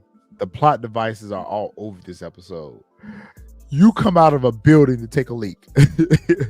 Or either he's coming out of the building to get on a bike. I don't know what kind of hitter this is. I thought he was coming out of the building and on the bike, and I was trying to figure out why he was coming out of the building and on the bike. I was hoping that he was coming out of the building to take a leak, because the bike, it was just stupid. It was just absolutely stupid. What kind of hitter are you? Miguel's hitter has not completed his job assignment. He has not completed the task of putting Tommy down. Miguel paid him a little visit, but while Miguel was watching him, Chan pulled up, and we knew that was Ortega's, right-hand man or dirty man or front man, and pretty much commended him on a job well done by not taking out Tommy, and paid him for his efforts. I was like, damn, boy, he got an envelope full of money. He didn't even get to do nothing with it. He didn't even get to do nothing with it at all. Miguel is watching from a distance and has one of his henchmen grab him up and take him back to the slaughterhouse.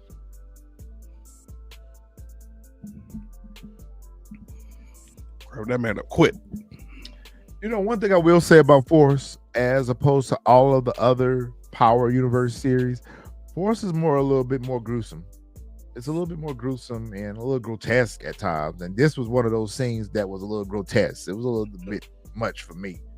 I was like, did we really need that? But I mean, I took it as they just trying to show how ruthless Miguel is. Because we or kind of saw unhinged. it before when he froze the guy's hand. That last is season. right. Yeah, I forgot about that. Yeah. Well, So that's why I just took it. But they showing the whatchamacallit and then feeding it, which I don't think that's a pig. I think that's a damn hog. that's what it is a hog. Yeah, because I don't think pigs eat that type of stuff like that.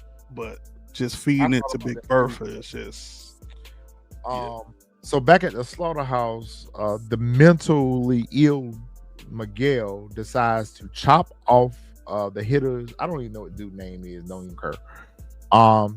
Chop off the hitter's finger, uses it to unlock his phone, and then feeds it to the pig. And then they pretty much slaughter him. Him resting that hatchet on his shoulder was just diabolical. But the only thing I didn't get from this scene was you took. Oh, never mind. Okay, never mind. I got it? Answer my own question Yeah, you got it right. because I was getting ready to say like we didn't see he unlocked the phone, but we didn't see what he did with it. But never mind. Got my own question. I just answered my own question because now Ortega with it. Yep. Feed it to the pig, which we knew that's what the whole reason for them introducing us the pig in this episode was for. Yep. And they pretty much disposed of the hitter, and now the hitter is gone. Yep. Claudia is in the laundry room when her would-be assassin and her little gang rolls up on her and she slaps her. She slapped the shit out of Claudia. Slapped the shit out of Claudia and told the girls to turn the machines on because she did not want there to be any noise when she was putting Claudia down. But the girls didn't move. Girls didn't move at all until Claudia told them to. Claudia walked up to her and told her, yeah, I am the white devil and that yo girls work for me now, and commenced to poke her up and put her down. She whispered in her ear as she was putting her down that I am the white devil. So Claudia's back on top right now because she's used Elite's money to pay for protection. like I said, she has the backing. Yep. Oh, she big shit when she got somebody behind her. Yeah, that's what I was just saying the same thing, man. Like she's all quiet. You know what I'm saying? She a library when she ain't got that backing. Yep. A That's what I library. was saying earlier. Yeah, That's why library. You don't say nothing. about Claudia's a G and she this and that. I'm like, nah. Claudia is Casper, and so she get a backing behind her. Like we've seen it since season 1. So, but although in our group chat, Retro kind of explained to how it still doesn't make sense to me when she said her losing the Marquez cartel was the best thing to happen to her, because I'm like, okay, yeah, you might got them, but like, yo, a cartel has so much reach, like you can still be eliminated at any point. It could be, but it's so the short version to my answer is it's now she doesn't have to worry about conditionary protection. Her protection with the Marquez cartel was based off of Ortega's conditions. She's paying for her own security right now, so there is no conditions. So she can move a little bit more freely without having to worry about her protection being conditionary, is the way I took it. Okay. That makes sense. So the other orange jumpsuit wearer, which is part of Stacy's Rico case, Ortega, gets his tray with a phone in it, and it's Miguel calling him up And Miguel like, sir, I got a question for you. I'm just scratching my head about it, but why you didn't want Tommy unalive? Because the whole reason why the hitter had not put down or took out Tommy as Miguel had hired him for was because Ortega had told him not to. Yeah. Well, we found out here why. Ortega wants to personally put Tommy down. Yeah. And he's stopping any other hits on Tommy because he wants to be the one to do it. Why Miguel felt like he needed to get on his phone and promise Ortega that he can deliver Tommy to him, when I'm thinking to myself, you can't even deal with Tommy yourself. How are you guaranteeing this? Part of me felt like this was Miguel writing his own obituary right here because he's promising something that he can't do. And then another part of me was like, okay, well, Miguel's trying to set up a play right here because if Ortega does take out Tommy, then, you know, he's eliminated his threat and at the same time fulfilled his promise with his sister without him having to get his hands dirty. Mm-hmm. We know that this is not going to work out the way Miguel is planning it. What y'all think gonna happen? Same here. I don't think that joint going. I don't think it's going to plan out at all. Like, it's not going to work the way he thinks it's going to work. So I don't know if it's going to be between Shay finding out what he did, you know, for Miguel to get on top, because he told Ortega that he would walk away from Shay and work with him if all worked out in the end. So yeah, that could be a possibility where somehow, some way Shay ends up finding that out. But I don't see him working with Ortega, because he could say that, but at any given time, like, Ortega can take you out, bro. Like, just cause, like, just to get revenge on you taking out they hitter. So I'm not sure, you know, because he took out Moet, the Ortega hitter. So I'm not sure. I don't know if I'm going to wait till the end of the season to bring Manuel back, or if we're going to see. The thing about it is that we don't know what is going to happen with his character. So maybe it is better for us to bring him back. Maybe we bring him back after we see the conclusion of what happens to his character arc. Well, remember, he told us episode 8, or was it 9? I'm gonna go back and watch our interview with him, but I swore he told us it was episode 8, and then after that, because he said that was the one that was gonna be like a big thing with him, as well as I think he kind of directed that episode or some sorts like that, certain parts. But I think I'm gonna go back and watch it, but I think whatever episode he said, we either get him back right after that. That's what I'm getting ready to say. It depends on what episode the conclusion of his character is. Let's just put it that way. Whether he gets unalive, whether he goes to jail, whether Maria puts him down, whatever. Whenever there's the conclusion of his character's arc, we're gonna bring him back because he said he would come back. So we'll bring him back then so we can answer a lot of these questions that we have about him. But we'll see what happens with Miguel. I told y'all last week that Elise was staying her stinking ass up in Claudia's penthouse, which I don't understand why.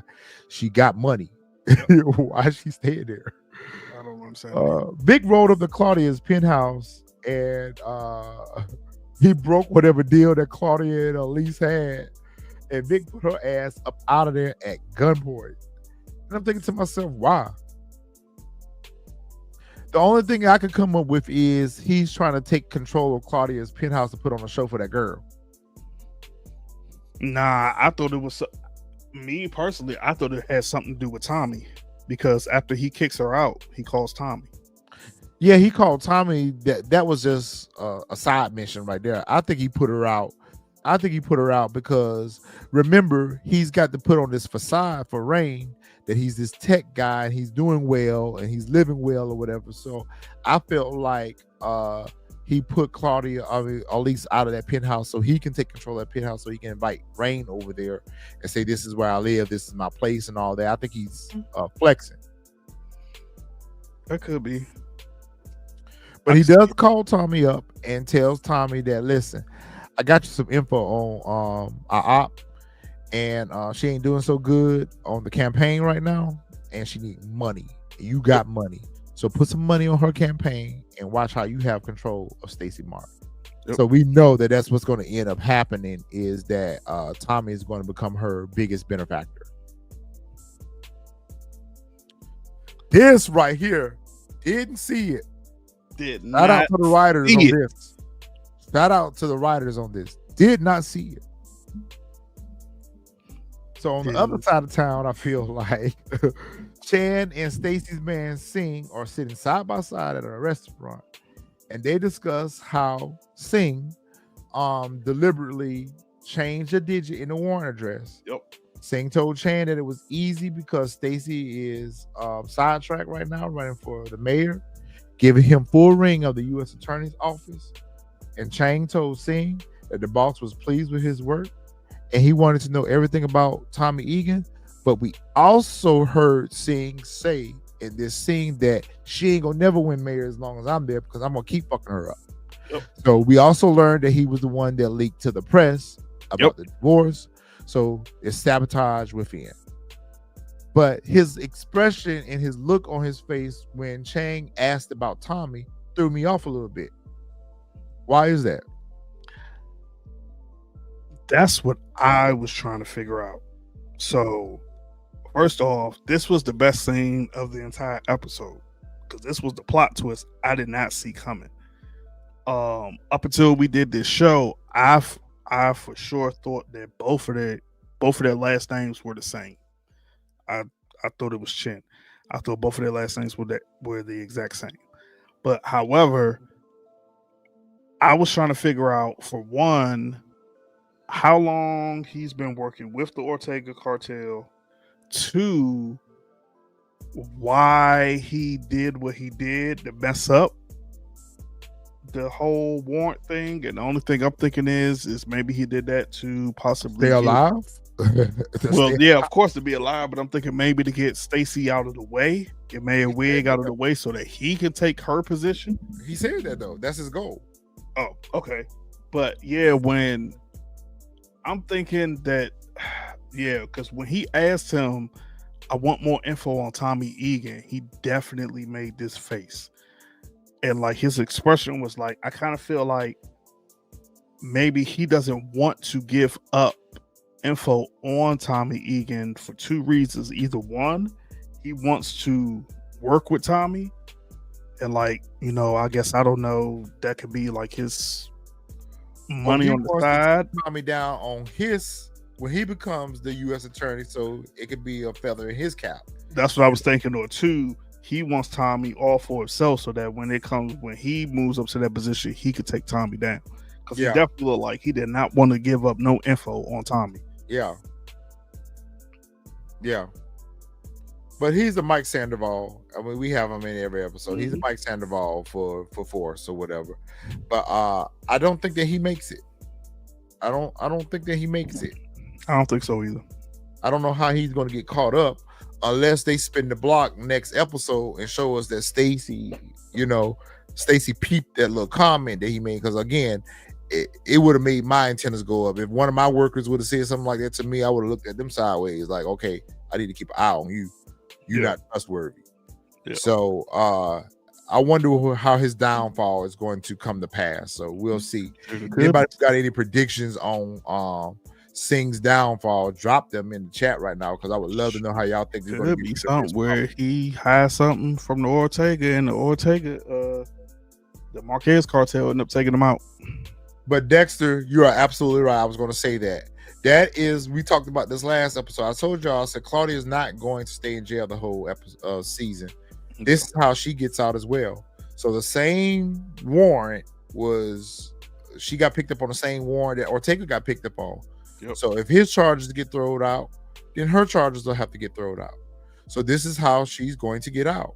This is exactly how she's going to get out. She ain't even got no pay for a lawyer right now. She gonna get out on technicality because of his doing that situation for Ortega. She'll benefit from it. So we know that this is how Claudia is going to get out of jail. And I agree, by episode 5, she'll be back out on the streets. Yep.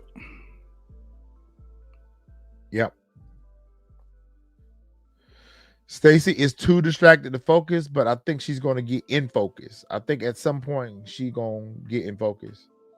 Two brothers hanging out. They trying to celebrate.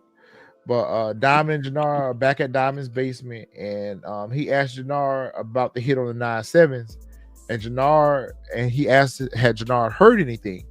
And Jenard like, I heard in the streets that 2 bodies did drop. One of them could be D-Mac, but I ain't celebrating yet. I ain't show yet until we get confirmation or we see a body or something like that.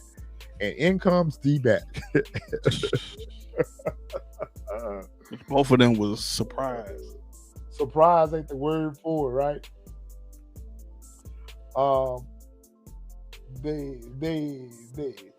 They want D-Mac gone so bad, but because the fact that D-Mac is Tommy's nephew, Yeah, I was about to say that. they keep playing off of that. That every time they think they get rid of Tommy, he's not gone. Well, same thing with D-Mac. Every time they think they're rid of D-Mac, he ain't gone. He got 9 lives like his Uncle Tommy. So in walks D-Mac, and Diamond and Jenard looked like they saw a ghost. Jenard tried to pretend that he was upset for not hearing from D-Mac about the hit. D-Mac goes on to tell him, like, look, I had to lay low. I had to make sure that none of this draw back to CBI.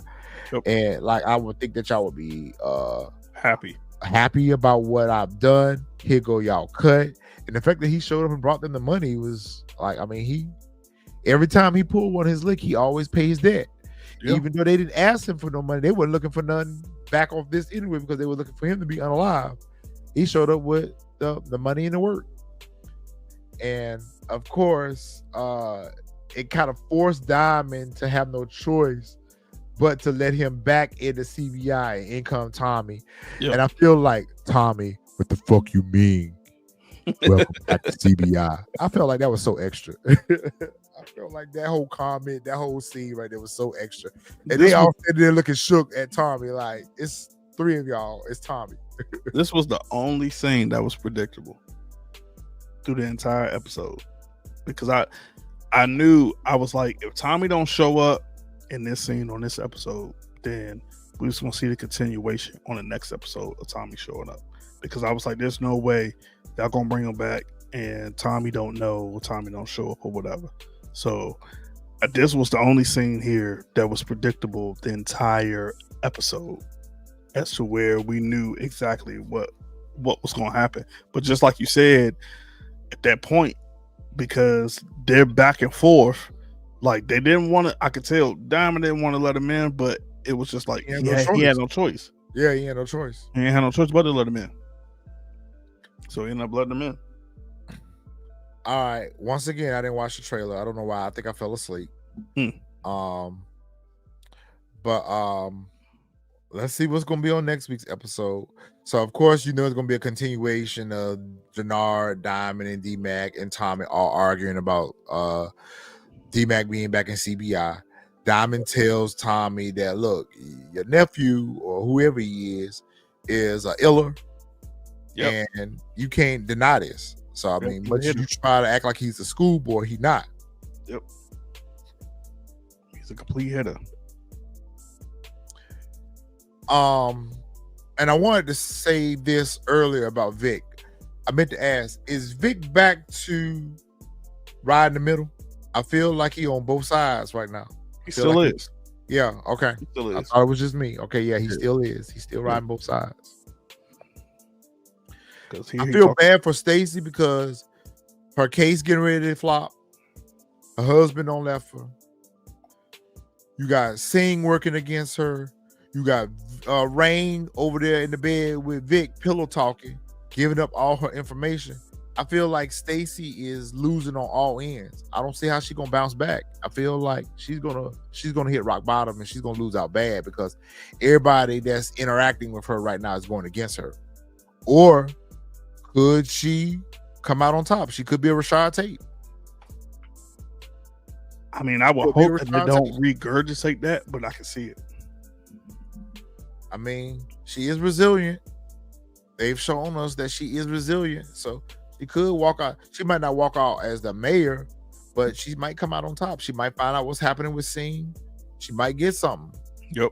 She might get something with Miguel. She might get something with CBI. She might end up coming out with something. She ain't gonna come out with Ortega though, because they finna get out of jail next episode. Yeah. Is Tommy gonna end up being her benefactor? I think so. I think eventually he's gonna be. I think so. Man, what is he bullying Vic for now? I feel like every episode he's bullying. who knows at this point? But I kind of feel like, yeah, he's definitely going. Like you said earlier, where he's going to contribute to her campaign somehow, some way, and that's going to blackmail her to working with Tommy because she's not going to have a choice. And probably Donna is probably going to be the one like, hey, do this because he done paid all this money for your campaign. I feel like Donna's going to be the one that's going to be in Wig's ear telling her like, yo. Yeah, because that money going to talk. Tommy going to run up that money and they going to have a choice. Yeah. I almost kind of feel like Vic going to put some money on her campaign too. I don't know why I felt that way. I don't think Vic. I think at this point now, after talking to his aunt Paulie's wife, I think now Vic is just like he's just trying to figure out a way where he could play both sides and get out free. He was Dexter, you're right, until Tommy put that money on her campaign. Once Tommy put that money on her campaign, she can't double down on him no more. Yeah. Because then it's gonna show that she got money from a known, drug dealer. So she ain't gonna have no choice. Lamar, you talking about Claudia right here. Yes, I agree with you on that. If she didn't have access to using anyone for financial support, her ass would be gone. Yeah. Yes, Claudia would be out of here if she didn't have nobody to the Flynn's try to act like they rich, but they ain't got no money. They got no money. They ain't got no money. Vic ain't got no money, and Claudia's relying on the lease. Right, she spent up all this money. They ain't got no money. What are they showing us with Showstopper? I was glad she was not in this episode. I was glad to have her. So this is the only thing that's kind of got me confused. Now she Eve. She a Rough Rider now. Oh my God.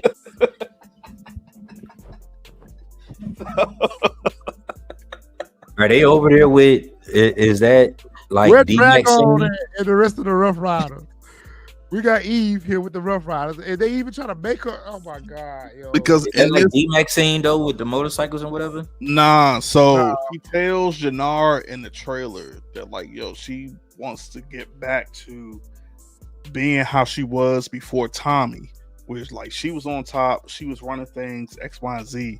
So I guess we're about to see her just go back out in the streets, and she's about to be Shanti the Showstopper, and she's about to do whatever it is that she was doing before she linked up with Tommy or whatever. I don't know. I don't think it's going to last long, but that was the whole gist of in the trailer, that the conversation she had with Jenard, where she was just like, "Yo, I'm about to ramp this back up to how it was before." Agreed. What is this scene all about? Some more grotesque shit. So I've been trying to figure out who this is. I can already tell who he is. That they about to torture. They about to cut his tongue off. Is what I say from Tom. Oh, for sure. He must have been talking. But, yeah, only thing I can think of, this must be somebody in the coalition that was talking. Exactly, Pretty Girl Loves Trap. Yeah, you right. Pretty Girl Loves Trap on here with us for episode. Pretty Girl Loves Trap. I'm gonna reach out to you because I want to see some of your thoughts on what's going on. We gotta get you on the show, Pretty Girls Trap. Yeah, we gotta get you up here. Excuse me, Alexa. Play "Love Is Blind" by Eve for Jenard. Exactly. Yeah, I feel like if there's somebody talking though, y'all should have did that to Vic instead of putting him in that dunk tank that y'all was putting him in last week. That would have been a perfect threat for him right there. I'll rip out your tongue. Tommy on some torture shit, so we'll see what that's all about. This is who I've been trying to figure out. Who he's talking to in this scene right here, because it's not Diamond and it's not Jenard. It looked like Diamond. It's not. Because it's not. Look. Oh, it's not. So I've been trying to figure out exactly who it is that he's making a deal with. And I can't see when them pictures drop, because when they drop the pictures, they'll have the character's name in the picture. Hopefully so. So we'll see who that is. Can't give you a prediction for that. Man, go home, Elise. Go home. And stay home. Something obviously happens because she comes back to they showed this scene in the trailer right here Yeah. She comes back to Claudia and says Tommy's a psychopath. So Tommy's getting ready to do something crazy that's got to do with the clubs over there at the Viagra Triangle. And Elise is coming back and crying and whining to Claudia about how unhinged Tommy is. And Claudia says that she has one more play up her book. So we're going to see what that. All right, pretty girl, let's trap. I'm going to email you. Yeah, we'll definitely get you on. There you go. Back in your black hoodie. I told you, if he don't have a coat on or a hoodie, he got the same joint on. So I'm not sure. Black leather jacket. I don't know. I don't think it's Vic. It got something to do with. I think it got something to do with whatever she's upset about. I think this scene right here has something to do with whatever she's upset about. That's just a feeling I have. I could be wrong, but we'll see. He said we'll see once the picks drop. Yep, once some picks drops, we'll see. Now I got a couple of questions for y'all before we wrap up. I got a couple of questions. These are just simple questions, right? The first one is, who made the biggest mistake this episode? I can tell you what my answer is. You said this episode? Yeah. Who made the biggest mistake this episode? I thought this would be an easy one for y'all. Probably Mayor Wig.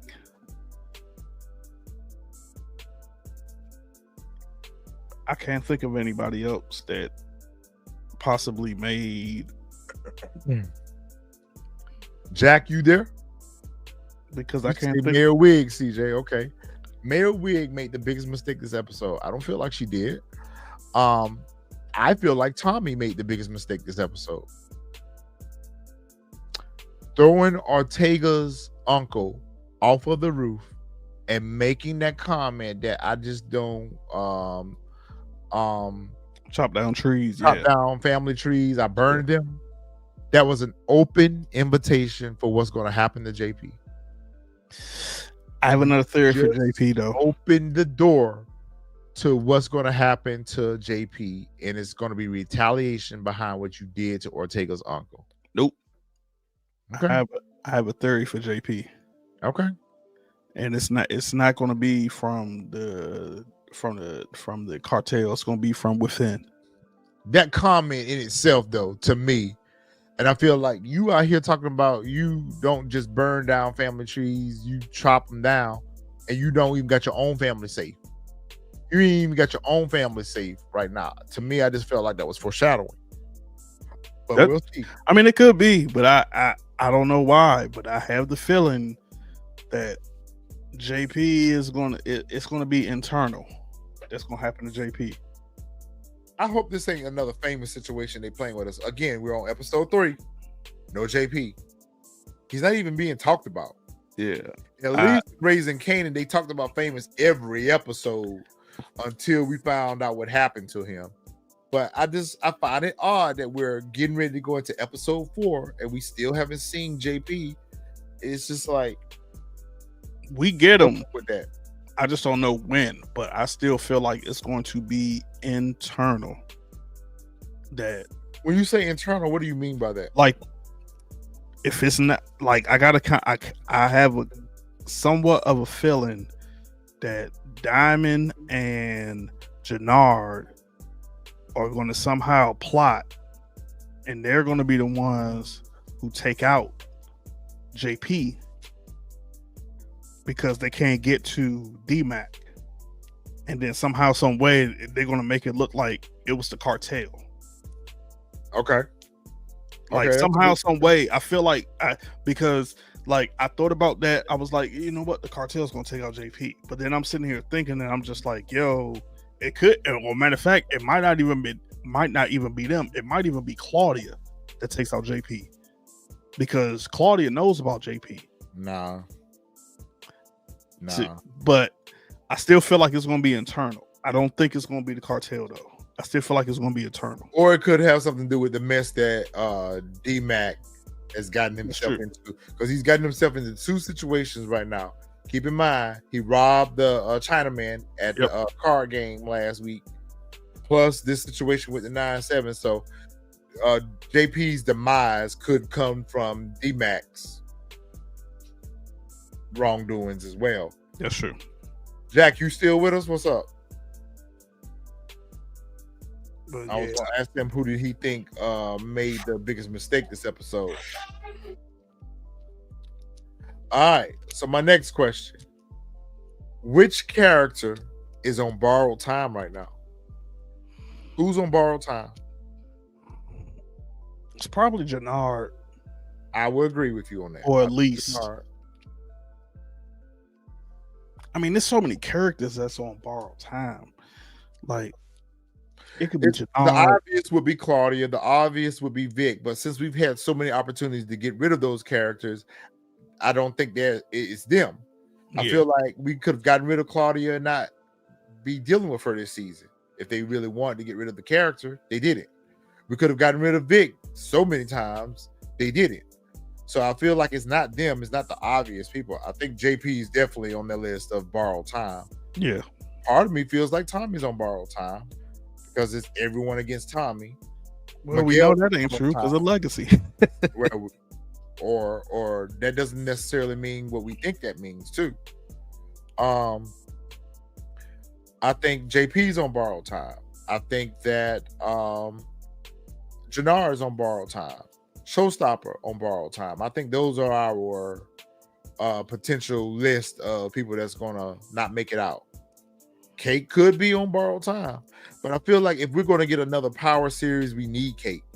Yeah, I don't think Kate is. So I think it's between. I think what made Kate safe was when they sent the text and said she had went back to New York. She's no longer in Chicago. Yeah. She's safe. So I think it's between the three. I think it's between JP, Jenard, and Showstopper. and not Showstopper. Yeah. Okay, I would say Showstopper. Yeah. So it's between them three. Or Diamond could be on their list too. Let's not. I mean, Diamond could be. Diamond but could be on their list. I kind of got a feeling. Yeah, because of what I said earlier. So, but at the same time, I'm thinking that, like how you were saying since episode 1 retro, is that he's going to end up going to jail. He's going to end up going back to jail. Or it could be a plot twist. Jenard ends up going to jail since Diamond already did his 15 years. Maybe it's time for Jenard to go sit down. Diamond is the one to get eliminated, and then Jenard is the one that ends up going. Yeah, maybe they flip the roles. All right. Next question. Is Tommy losing control or gaining power? Notice I threw power in there. Is Tommy losing control or gaining power? Right now, he's losing control. He's definitely losing control. Right now. He's lost control. Yeah. But thinks he's still in control. Right now, he's lost. He's lost control. So until we see him get somehow, some way the upper hand later on. Oh yeah, I forgot Miguel. Miguel could be on borrowed time too. No, I hope not. I hope we don't see that pig no more. Yeah, nah. The I don't pig will eat think Miguel. I don't think the hog gonna eat Miguel. I don't think that for sure. Definitely don't think that. But and then of course my last question. My last question is, what storyline are you most interested in? Nah, that was a tough one. I knew that was gonna be a tough one. I got 2. Okay. One is Miguel's storyline for sure. That's on my list too. It's his storyline for sure. And I probably want to say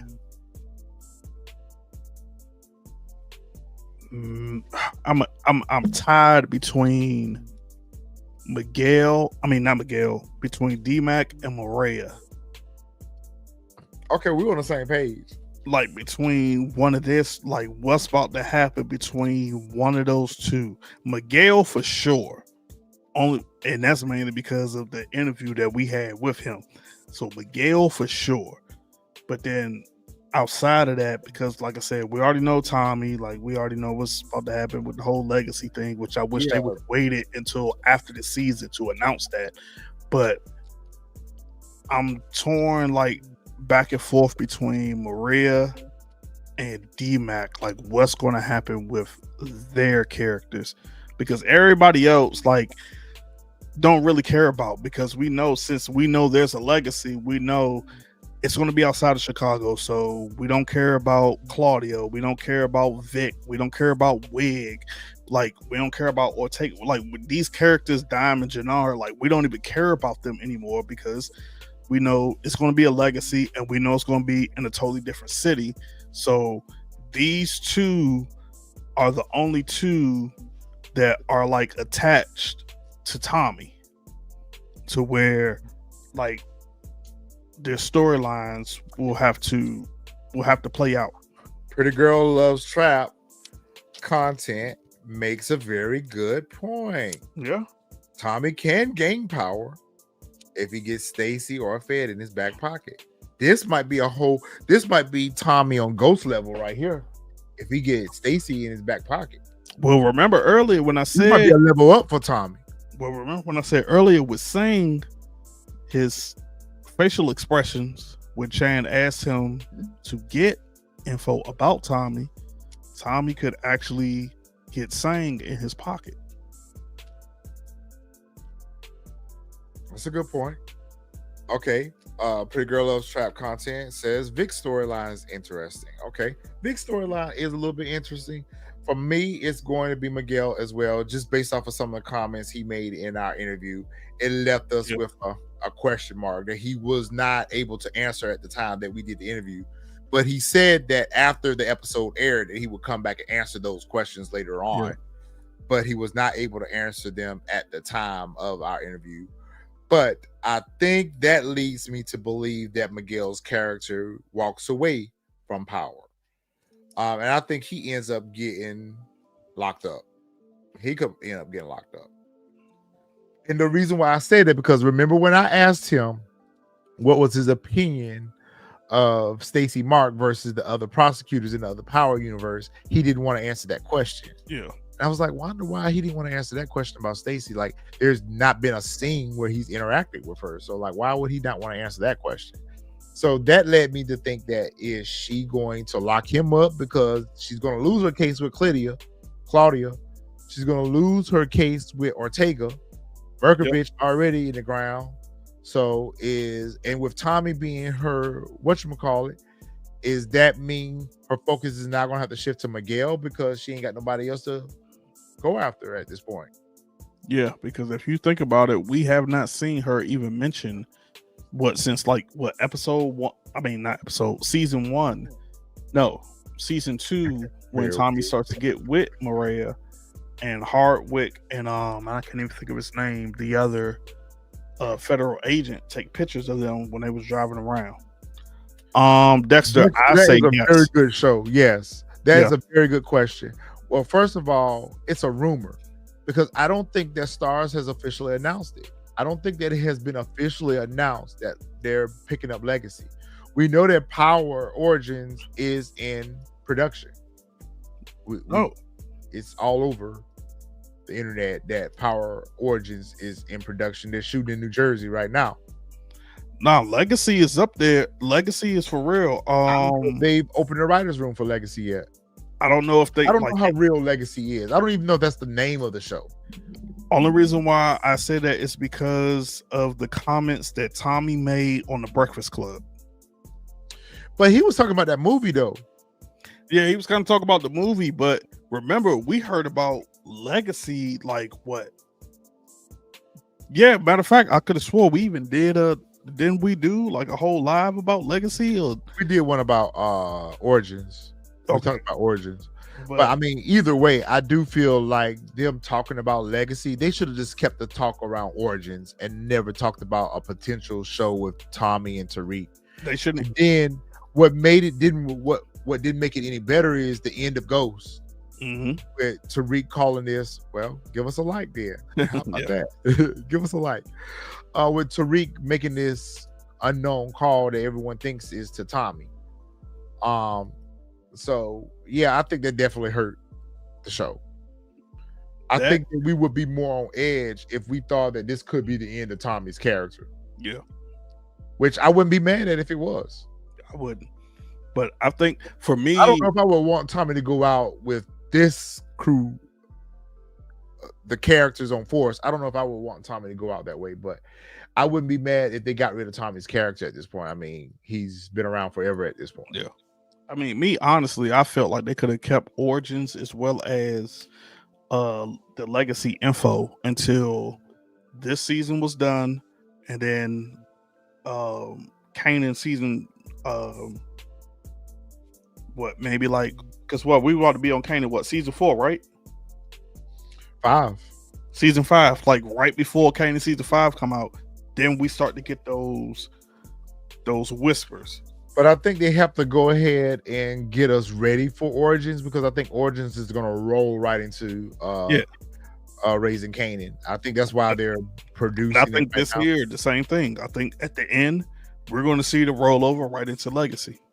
Yeah, because like I said before, after we got rid of, once we had the announcement of Force, this being the last season, I said they're going to have to hurry up and come up with something to give us another present day show, because this is the last present day show in the Power universe.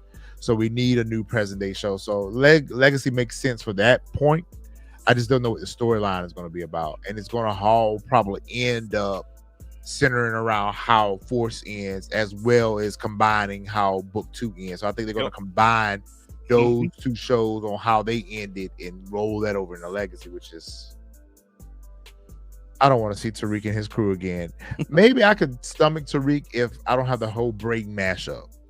Braden already said he's not going to be in Legacy. So he's not? Yeah, Braden has already came out. He did the whole interview and said that he didn't get any contact info, scripts, or anything for Legacy. So he's not going to be in, as of right now, he's not going to be in Legacy. I don't want Effie either. I don't want Diana. Maybe Kane. We might get Diana. I don't see Effie. Only reason I say Diana, because of course no, that's right. She lost a child, so we might not even see Diana at all either. I mean, I wouldn't be mad if we didn't see her, but it wouldn't be okay. Kane, I wouldn't mind seeing again. Drew, I don't want to see him. Davis McClain, I wouldn't mind having him back, but I could probably Davis. But I think for the most part, we're going to see a lot of new characters. I don't think we're going to see. Yeah, I hope so, because if not, it'll just be a continuation of Book 2. That's why I don't want to see these characters. Maybe in later seasons of Legacy, I would like to see them.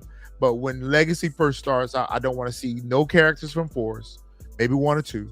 I don't want to see no characters from Book 2, maybe 1 or 2.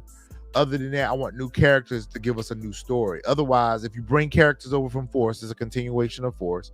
If you bring characters over from Book 2, it's a continuation of Book 2. And I don't want to see that. I want to see a new show. New story. All right, fam. Well, y'all drop y'all comments and y'all predictions. We appreciate y'all hanging out with us tonight. Y'all make sure y'all hit that like button on y'all way out. Share the video out.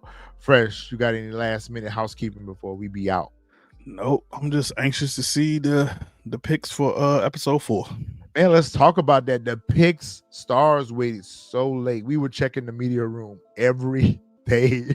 I've already got on the stars. It's crazy. Like, they ain't never waited this late. That's how I knew this was going to be a good episode too, because I was like, they're scared to drop the picks for it. Something really good was going to happen, and we really didn't get nothing that was that major to make us wait for the pictures all the way up until Thursday.